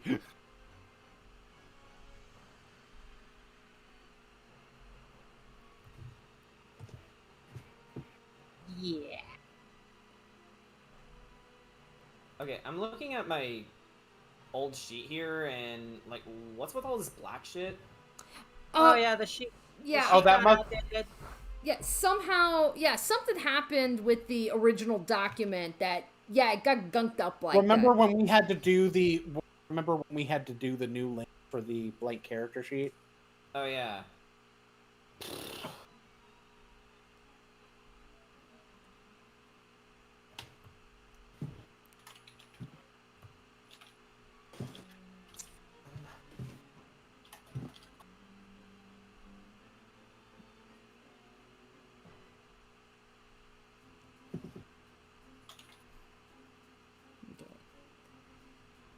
But yeah, other than that, I mean, there's... And there's still other little side plots and such that, like, we've started, but yeah, we're not gonna get like a continuation for it immediately, just because right now we are neck deep in the tournament, so it's like that's the thing we kind of got to worry about right now. Like, Ick's new friend, the Blob. Ick's new friend, the Blob. Totally not suspicious. And there's the whole thing with Dak Faden that. There is. That's gonna be. Yeah, and then I think there's a job that what's called Dorian Risk initially wanted to get North involved. Bear was putting his foot down, and then that was where ultimately they struck a deal saying, okay, North can do this mission, but Tori and Bedrinas are going with them. So there, so there is, so it's like, if we don't start seeing Bedrinas doing any kind of Demir shit during this tournament thing, that will most likely be when we start seeing it. Because it's like, again, I've been trying to really play up the whole Simic thing and, like all of that.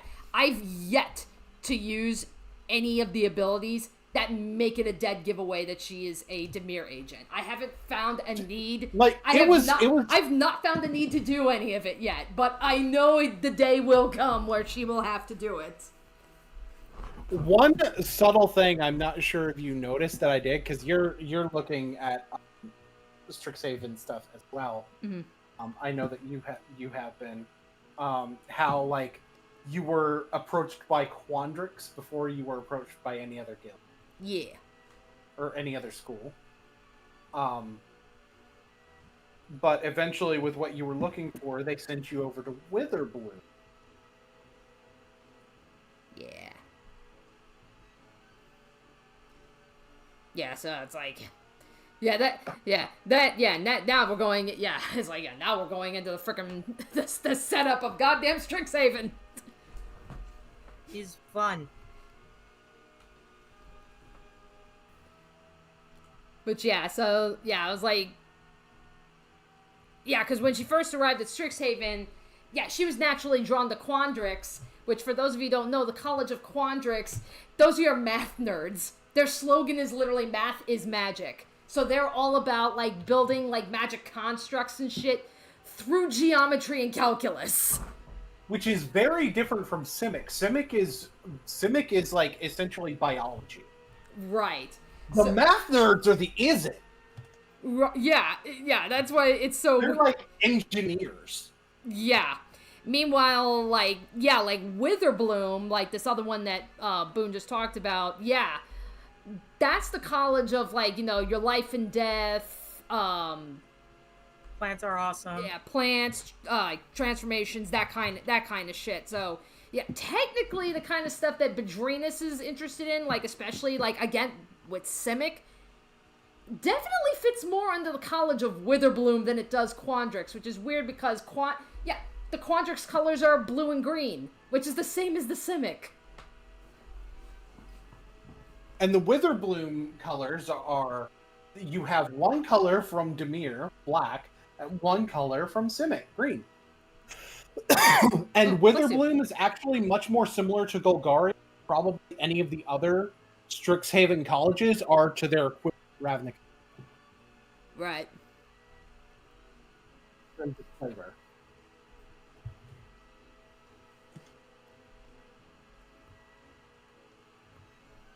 I think it's interesting. I think there's like, honestly, I kind of wish that Witherbloom was a little bit more different. But at the same time, like, I'm not gonna be angry about it. I'm angry though. Demonic Megiddo. Quentin Tarantino. What? I don't know. Spicy burrito?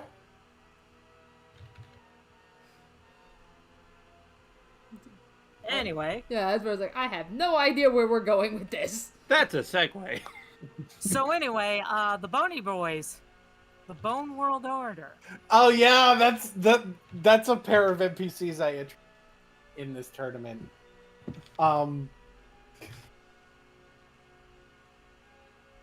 Razor Rabone and Big Poppy Cool.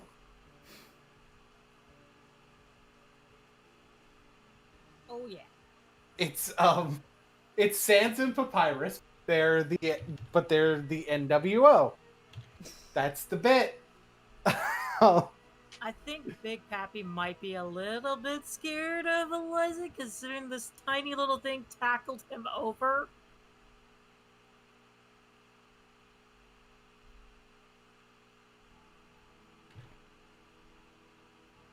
Maybe question mark. They went after the husband. You do not touch the husband. Yeah, the tournament has like several one-off characters, some of which may or may not be one. Some of them may just end up being like slightly boring characters, but they're like one-off characters that were kind of made as gags. Yeah. Like partially not made as gags, but kind of. Some of them though were very much intentionally created to be the thing. It's Bear's fault. I mean, we established that earlier, so. That's also part of the bit. Part of the bit is, in fact, that it's Bear's fault. Yeah, but we don't have to keep pointing your finger at him, Jen. Listen. Yeah, you broken record. Now you listen here, you little. I'm listening. And with the, and that's no good for anybody. Nah, I would be inclined to agree. Oh my god.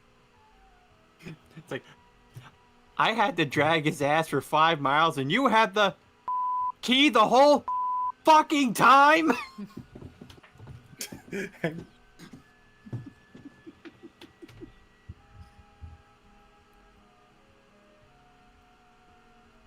You know, that actually brings up a good question. I just thought of a good question just now.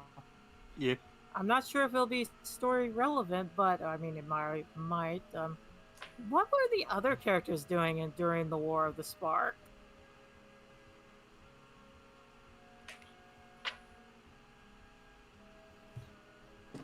That is a good question. Well, we knew. Well, I think it's been established that like Alfred was fighting in it, right? Yes. Yeah, but he's also not my real character, so.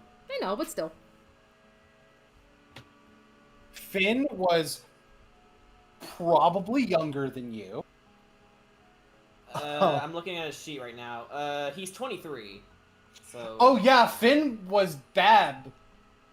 Yeah, he was a little baby boy. Little baby boy. Little wee babby. That could potentially be a question for people to answer, if they want to answer that, and if they don't, then they don't. But Yeah, you just, but that's just it. You wanted the to be directly relevant to the backstory, so. Yeah. Just curious is all. Mm-hmm.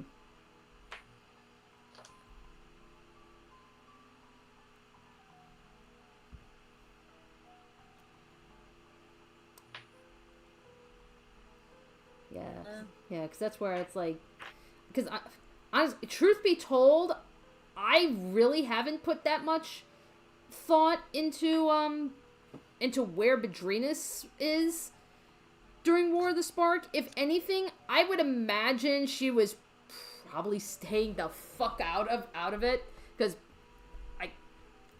I believe I've mentioned this a long time ago in other streams and shit, but there is a novelization that goes into detail of what happens during the War of the Spark.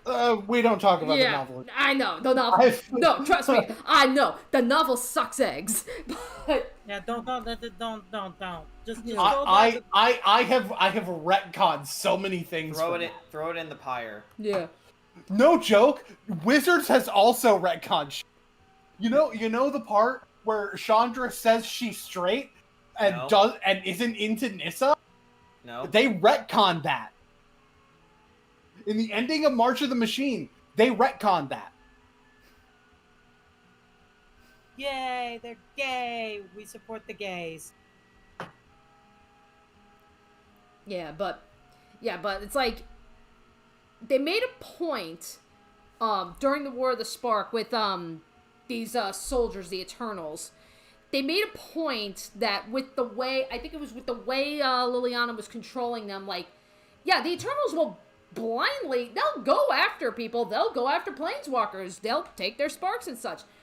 But they only went after people that were, like, not in, like, their homes. So these Eternals, they weren't breaking into people's homes for, like, a senseless slaughter. So if you were out in the open, you were a target. But if you were, like, in a building, if you were in a building, you were safe. So, assuming that that still happened here, I would imagine that's probably where Bedrenas was. Like, she's smart enough that she probably picked up, oh, they're not gonna attack anybody inside? Okay, I ain't fucking leaving. Oh, God. And I assume freaking Gamataki was fighting tooth and nail during the War of the Spark. Maybe. I'm not 100% sure how old Gamataki is, or for that matter, it's possible that the beacon may not have reached Kamigawa if he was in Kamigawa. Which, actually, no. It wouldn't make sense for him to have been in Kamigawa. I'm trying to parse the timeline. No, it probably wouldn't have made sense.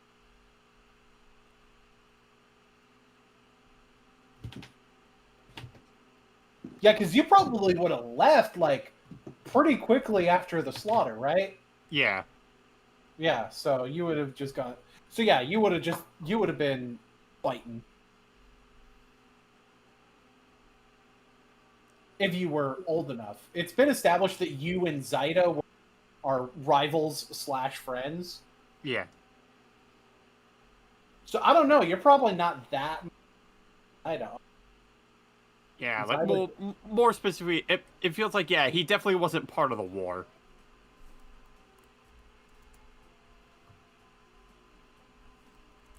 It's possible that you arrived after because of the timey-wimey bullshit with planeswalking from Kamigawa.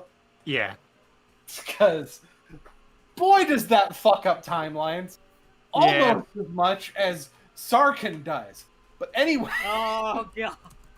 Yeah. Actually, correction. Almost as much as Teferi does, because Sarkhan's only done it once. To be fair, technically that was Ugin's fault. Teferi has fucked up the timeline like 5 times. Boy, I can't wait. Y'all probably only thought it was twice, right? Yeah. No. Although, to be fair, at least 2 of those were actually...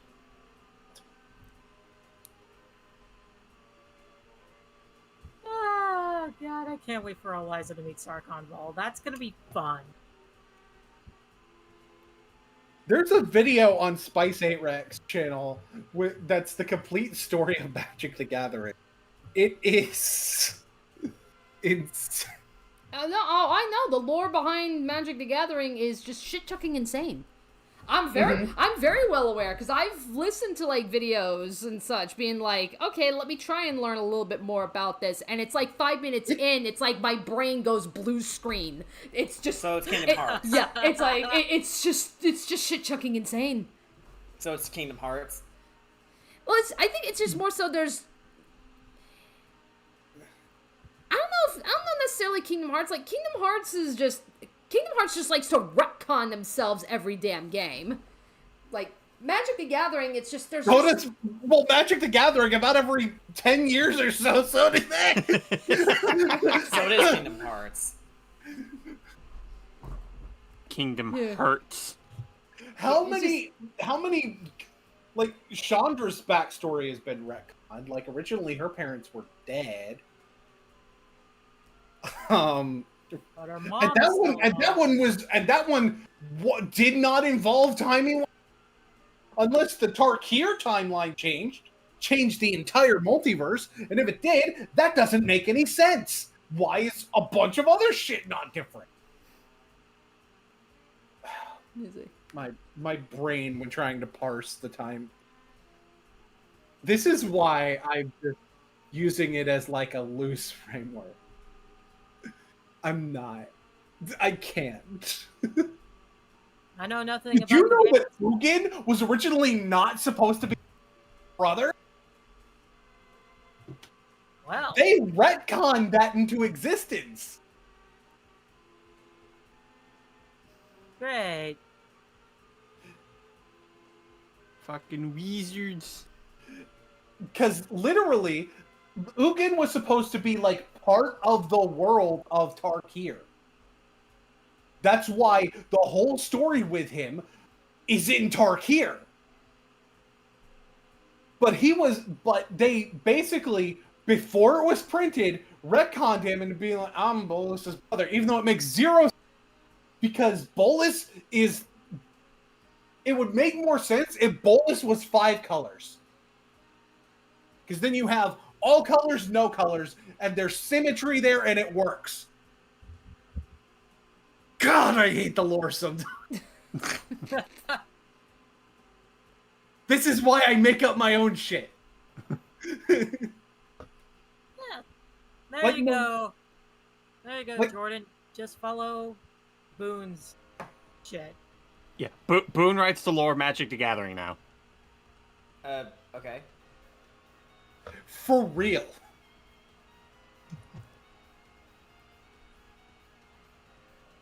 Yay.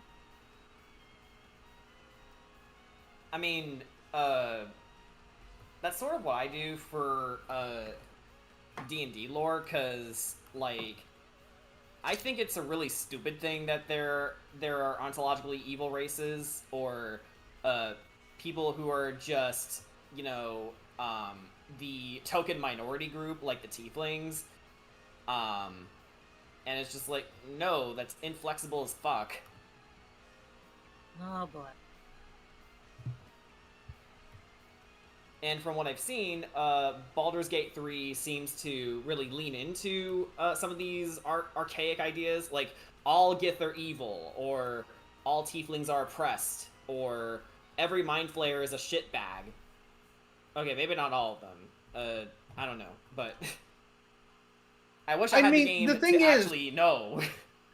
Well, the thing is, I think if they want to use those tropes for their story, they can go for it. That doesn't mean that you have to use those. For instance, if somebody wants in ways that I'm not being, when they do like an MTG, go for it. If they want to be lore inaccurate in a way I am being lore accurate, they can go for it. I don't give a shit. You're the one running it. You're the one writing it. I don't give a fuck. You write it the way you want it. Is it good? That's the question. At the end of the day, execution is all it comes down to. Exactly. Oh, we have a Ryan in the chat. Ryan! Yay! I will Ryan, say, I it's miss all you. to Fairy's fault. It really is. Everything is actually no. It's all Urza's fault. I don't know who that The, is. the Phyrexians are Urza's fault. Bolus is Urza's fault. Everything is actually Urza's fault. Damn it, Urza. I don't know who that Except, is. except the Eldrazi. The Eldrazi are actually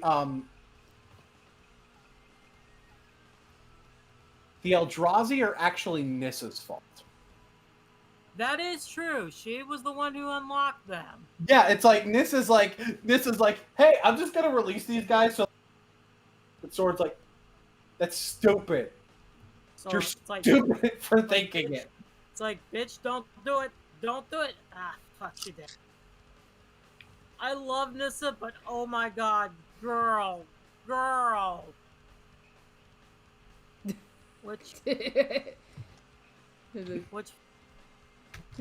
yeah, Ryan, it's your story. You figure it out. Basically, yeah. And in my story, there'll be flying pigs. Like if you want to tell the story about someone overcoming oppression, you want to use a tiefling to do that, cool. If you want to have a villain, you be a mind flayer, or even a group of mind flayers, cool, do that. Okay, don't tell me that I can't be like, this mind flayer is a cool dude who wants snacks. I'm just here for the food. Yeah. And honestly, I think some of it's like when you break the type. Honestly, I think those are some of the more fun characters. Like, yeah, like whenever Jordan breaks type with certain characters, they tend to be some of the most memorable. Like now that Kenku are allowed to be able to talk, as of the Mordenkainen stuff, Brill doesn't. I think I originally made Brill rated like, but can I just not be able to fly and trade? Who has? Now I can just make him a Kenku, and the thing is, part of what I originally did was I was, the reason he's able to talk in that fashion is because he's able to talk with this formal, distinguished voice, is because of the fact that the person he was the butler of spoke that way, and he's mimicking the way that person speaks. Yeah. Like, you can justify them being able to talk story that their voice comes from. Mm-hmm. Another example, not all chromatic dragons are evil. Yeah. Yeah, totally. Durgans. And dungeons. Not all metallic dragons are good. For example, Nickel is a piece of shit. Imagine being a descendant of Nicol Bolas. And technically speaking, Ugin is a crow. I always thought that Ugin would be more like a gem dragon, if anything. Well, I suppose, yeah, Sapphire works. Oh boy. Not Because, gonna like, lie, you know, I kind of forgot that gem dragons were a thing until you brought them up. Oh, gem dragons are amazing.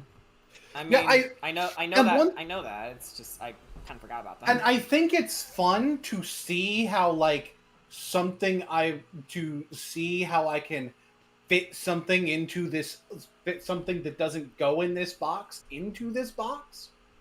But, like, that doesn't mean I'm tied to the box. Mm-hmm. I'm just having fun playing around and by moving boxes around. Or taking things that shouldn't fit in the box and make them fit in there anyway. Yeah.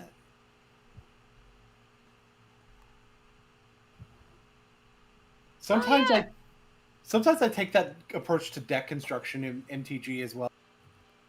What if I won the game by playing lands? And he did. I will say, I pray to God I do not end up on Innistrad. You're giving going him on Innistrad now that you said ideas. that. Listen, it's on the. You it's got on yourself. You tend to get yourself into this shit, Jen. Like, for don't know. example, Technically speaking, it's a 1% chance on Boone's little uh playing chart. It's true. It is a 1% chance. So I'm cool. I'm fine.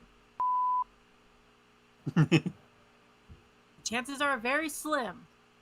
They're there, but they're still slim.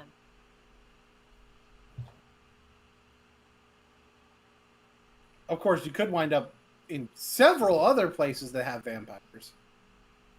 Listen. You could end up in Barovia. yeah. I mean, wait a minute. You're already there, aren't you? Yeah, I'm already there. You'll be there twice. I don't think I included Barovia on the chart.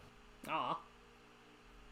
Listen, I know as long as I stay away from certain areas, I think I'll be fine. Just like the Silmagard brood, they got vampires. And as long as I stay away from that, I'm good. And then they come to you. Yeah, imagine if you your boyfriend from Tarkir. What'd you say?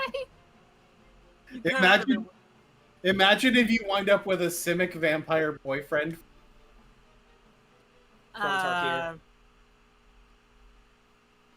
because it's technically possible. It is possible. Wait a minute. Doesn't Baldur's Gate 3 have a possible party member that's a vampire, a Starian? Yes. Yeah, you can romance them.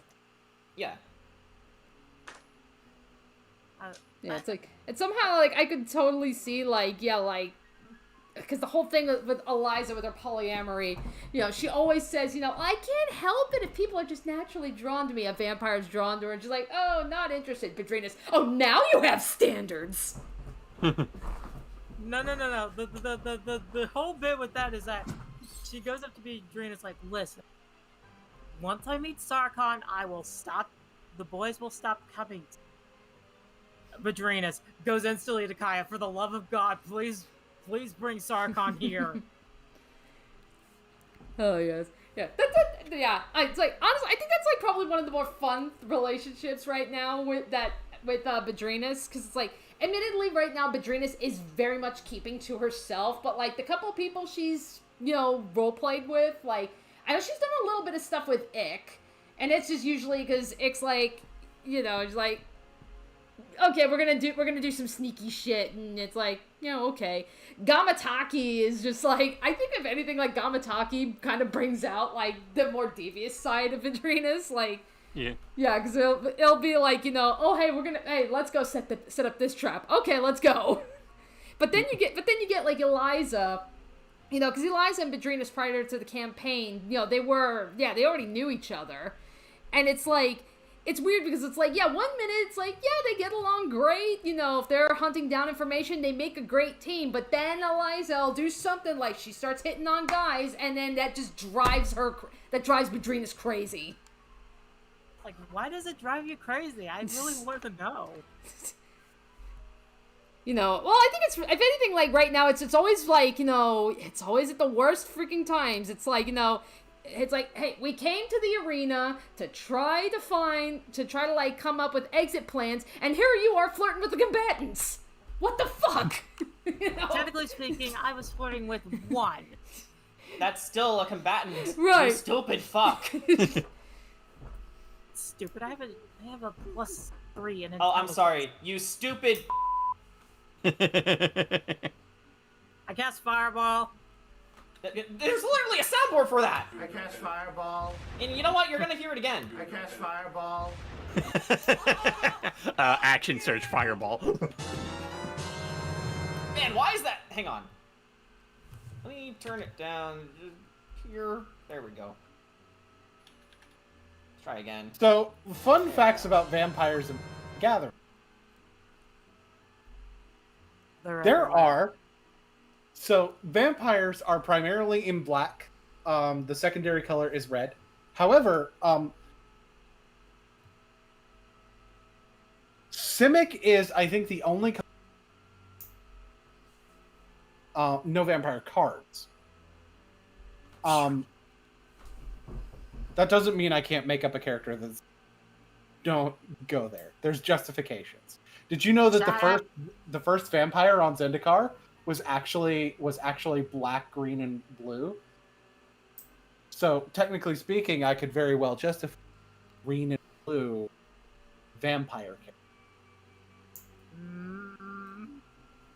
So anyway, Again, Den, you do this to yourself. Shut up! I don't want to hear you complaining. He's not. Where's the lie, though? Tell him where the lie is. It's nowhere, because it's the truth. I don't know. I just like the image of freaking Eliza says that she'll stop pursuing men if once she meets Sarkon, and Madrina's just like goes instantly up to Kaya, just begging her, please go bring Sarkon here. Take it. We need her to focus. Stop fucking so many men. You rock focus. Technically speaking, she technically hasn't fucked. She'll only do it if they feel they're ready. Fireball wins again. Suck my dick, barbarian. I would like to know that whether you have fucked or not is up to you, because I'm not a being. Right. Yeah, that's not how I roll either. It's just fade to black, move on. Right. Contrary to popular belief, because Baldur's Gate is apparently, it's full of sex scenes, and Karlach even just straight up tells you, God, I want to ride you till you see stars. Like, holy fuck. Okay, Scanlan. Yeah, it's like, nothing wrong with that, but can we just, imply that? This is a video game. Like, so if I recall, it's like, leave something to the imagination. So there is, in fact, one green-white vampire in Magic. There is one card. However, it is also a dinosaur. So and it's from March of the Mission. So technically doesn't count, I don't think, because the green is from the dinosaur.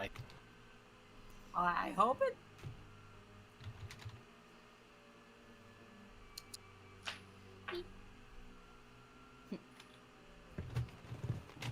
Well.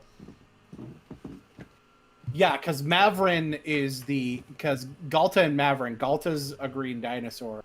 Mavrin is Mavrin Fane Dusk Apostle, which is a vampire cleric. Who is mono white.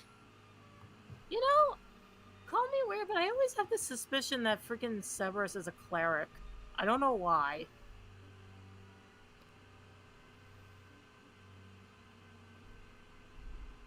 Severus, by the way, is a snake man. Snake. Snake man. Yeah, that's what he is, but that's not what his class is. Unless that is what his class is, then, huh? Kinda, sorta. Anyway.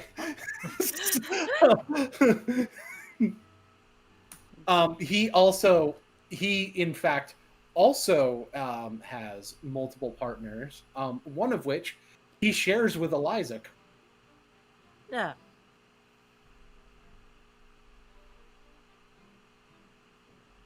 Which is funny, but also cute.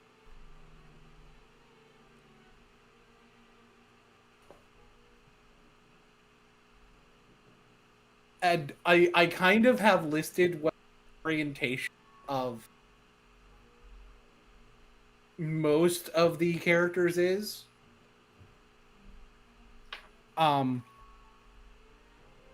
Fun fact, most of the characters that are Eliza's husbands do have different orientations.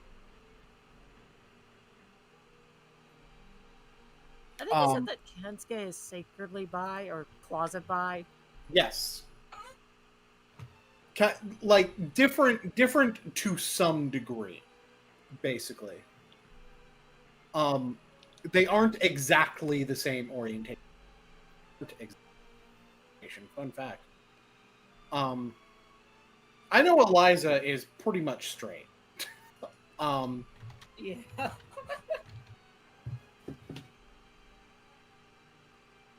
What I have listed for Luke, who is the one that simps for Eliza, I literally have it listed as Eliza's.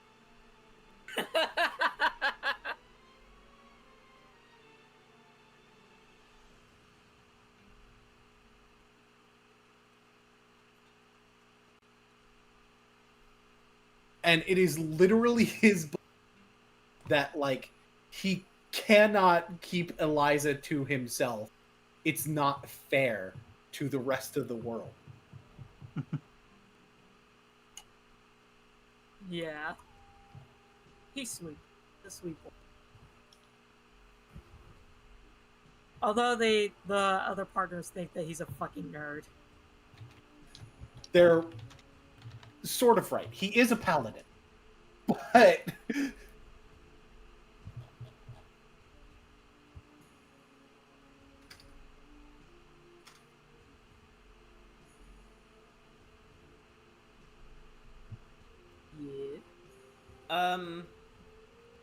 these guys are just kind of shooting the shit in terms of Ravnica donning heart.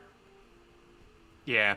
We've reached the point in the stream where it's like, yeah, we're not really doing anything. I do you think we should end this at some point? Yeah, well, I mean, I guess we were just mostly just talking about characters, and I guess we just kind of went into a diatribe about just Eliza and the relationships she was in.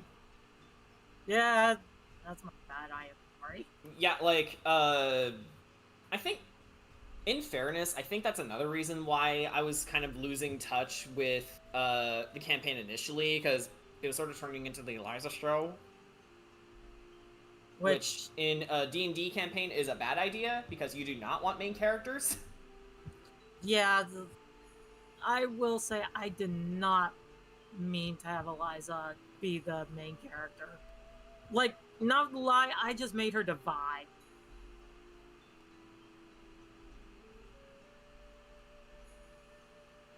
I have been making efforts to ensure that Eliza is not the primary campaign, right. In spite of the fact that that she does have all of these husbands around her. Most of the relationship shit is going to be off screen, and stuff that happens with her husbands, I also make sure to tie it into what else is going on. Yeah. Like the whole thing with Florence.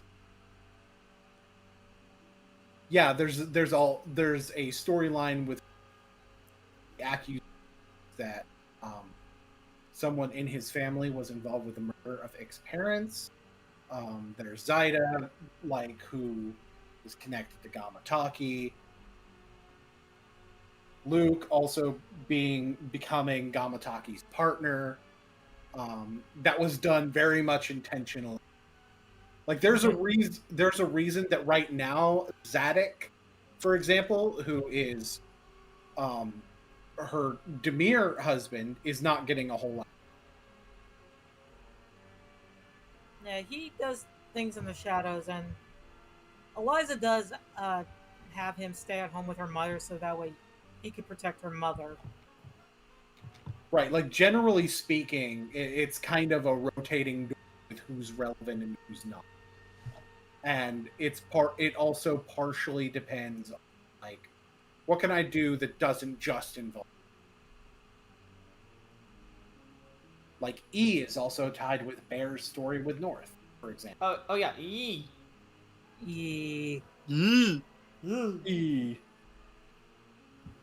Otherwise known as Razor from Genshin Impact. No, he's E. He's a precious boy.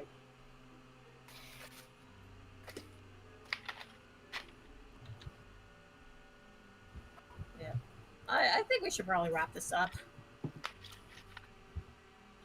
Probably, unless people have things to add that aren't Eliza's husband's related. Yeah. I don't know, because I feel like at the same time, like, I don't think there's too much I really want to discuss about Gamataki myself, considering, I mean, for one thing, I've already talked quite a bit about him during my debut stream, but also, there's still just some things that I'd relatively want to keep secretive about him. Right.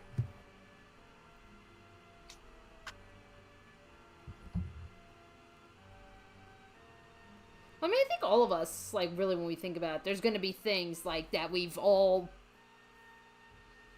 like, we all have, like, you know, like, be it ideas or backstories that have, like, some have been revealed, and then there's some things, that haven't. Like, like, you don't know Bedrinus' backstory.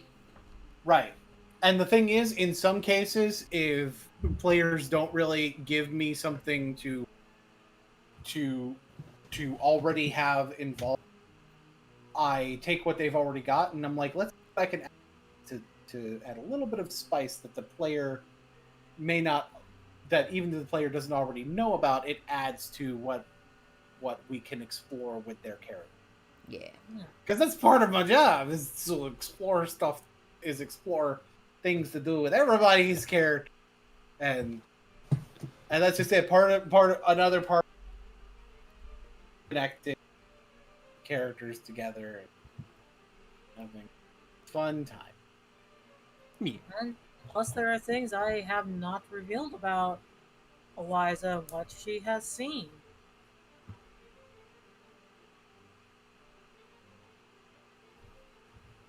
Wahaha.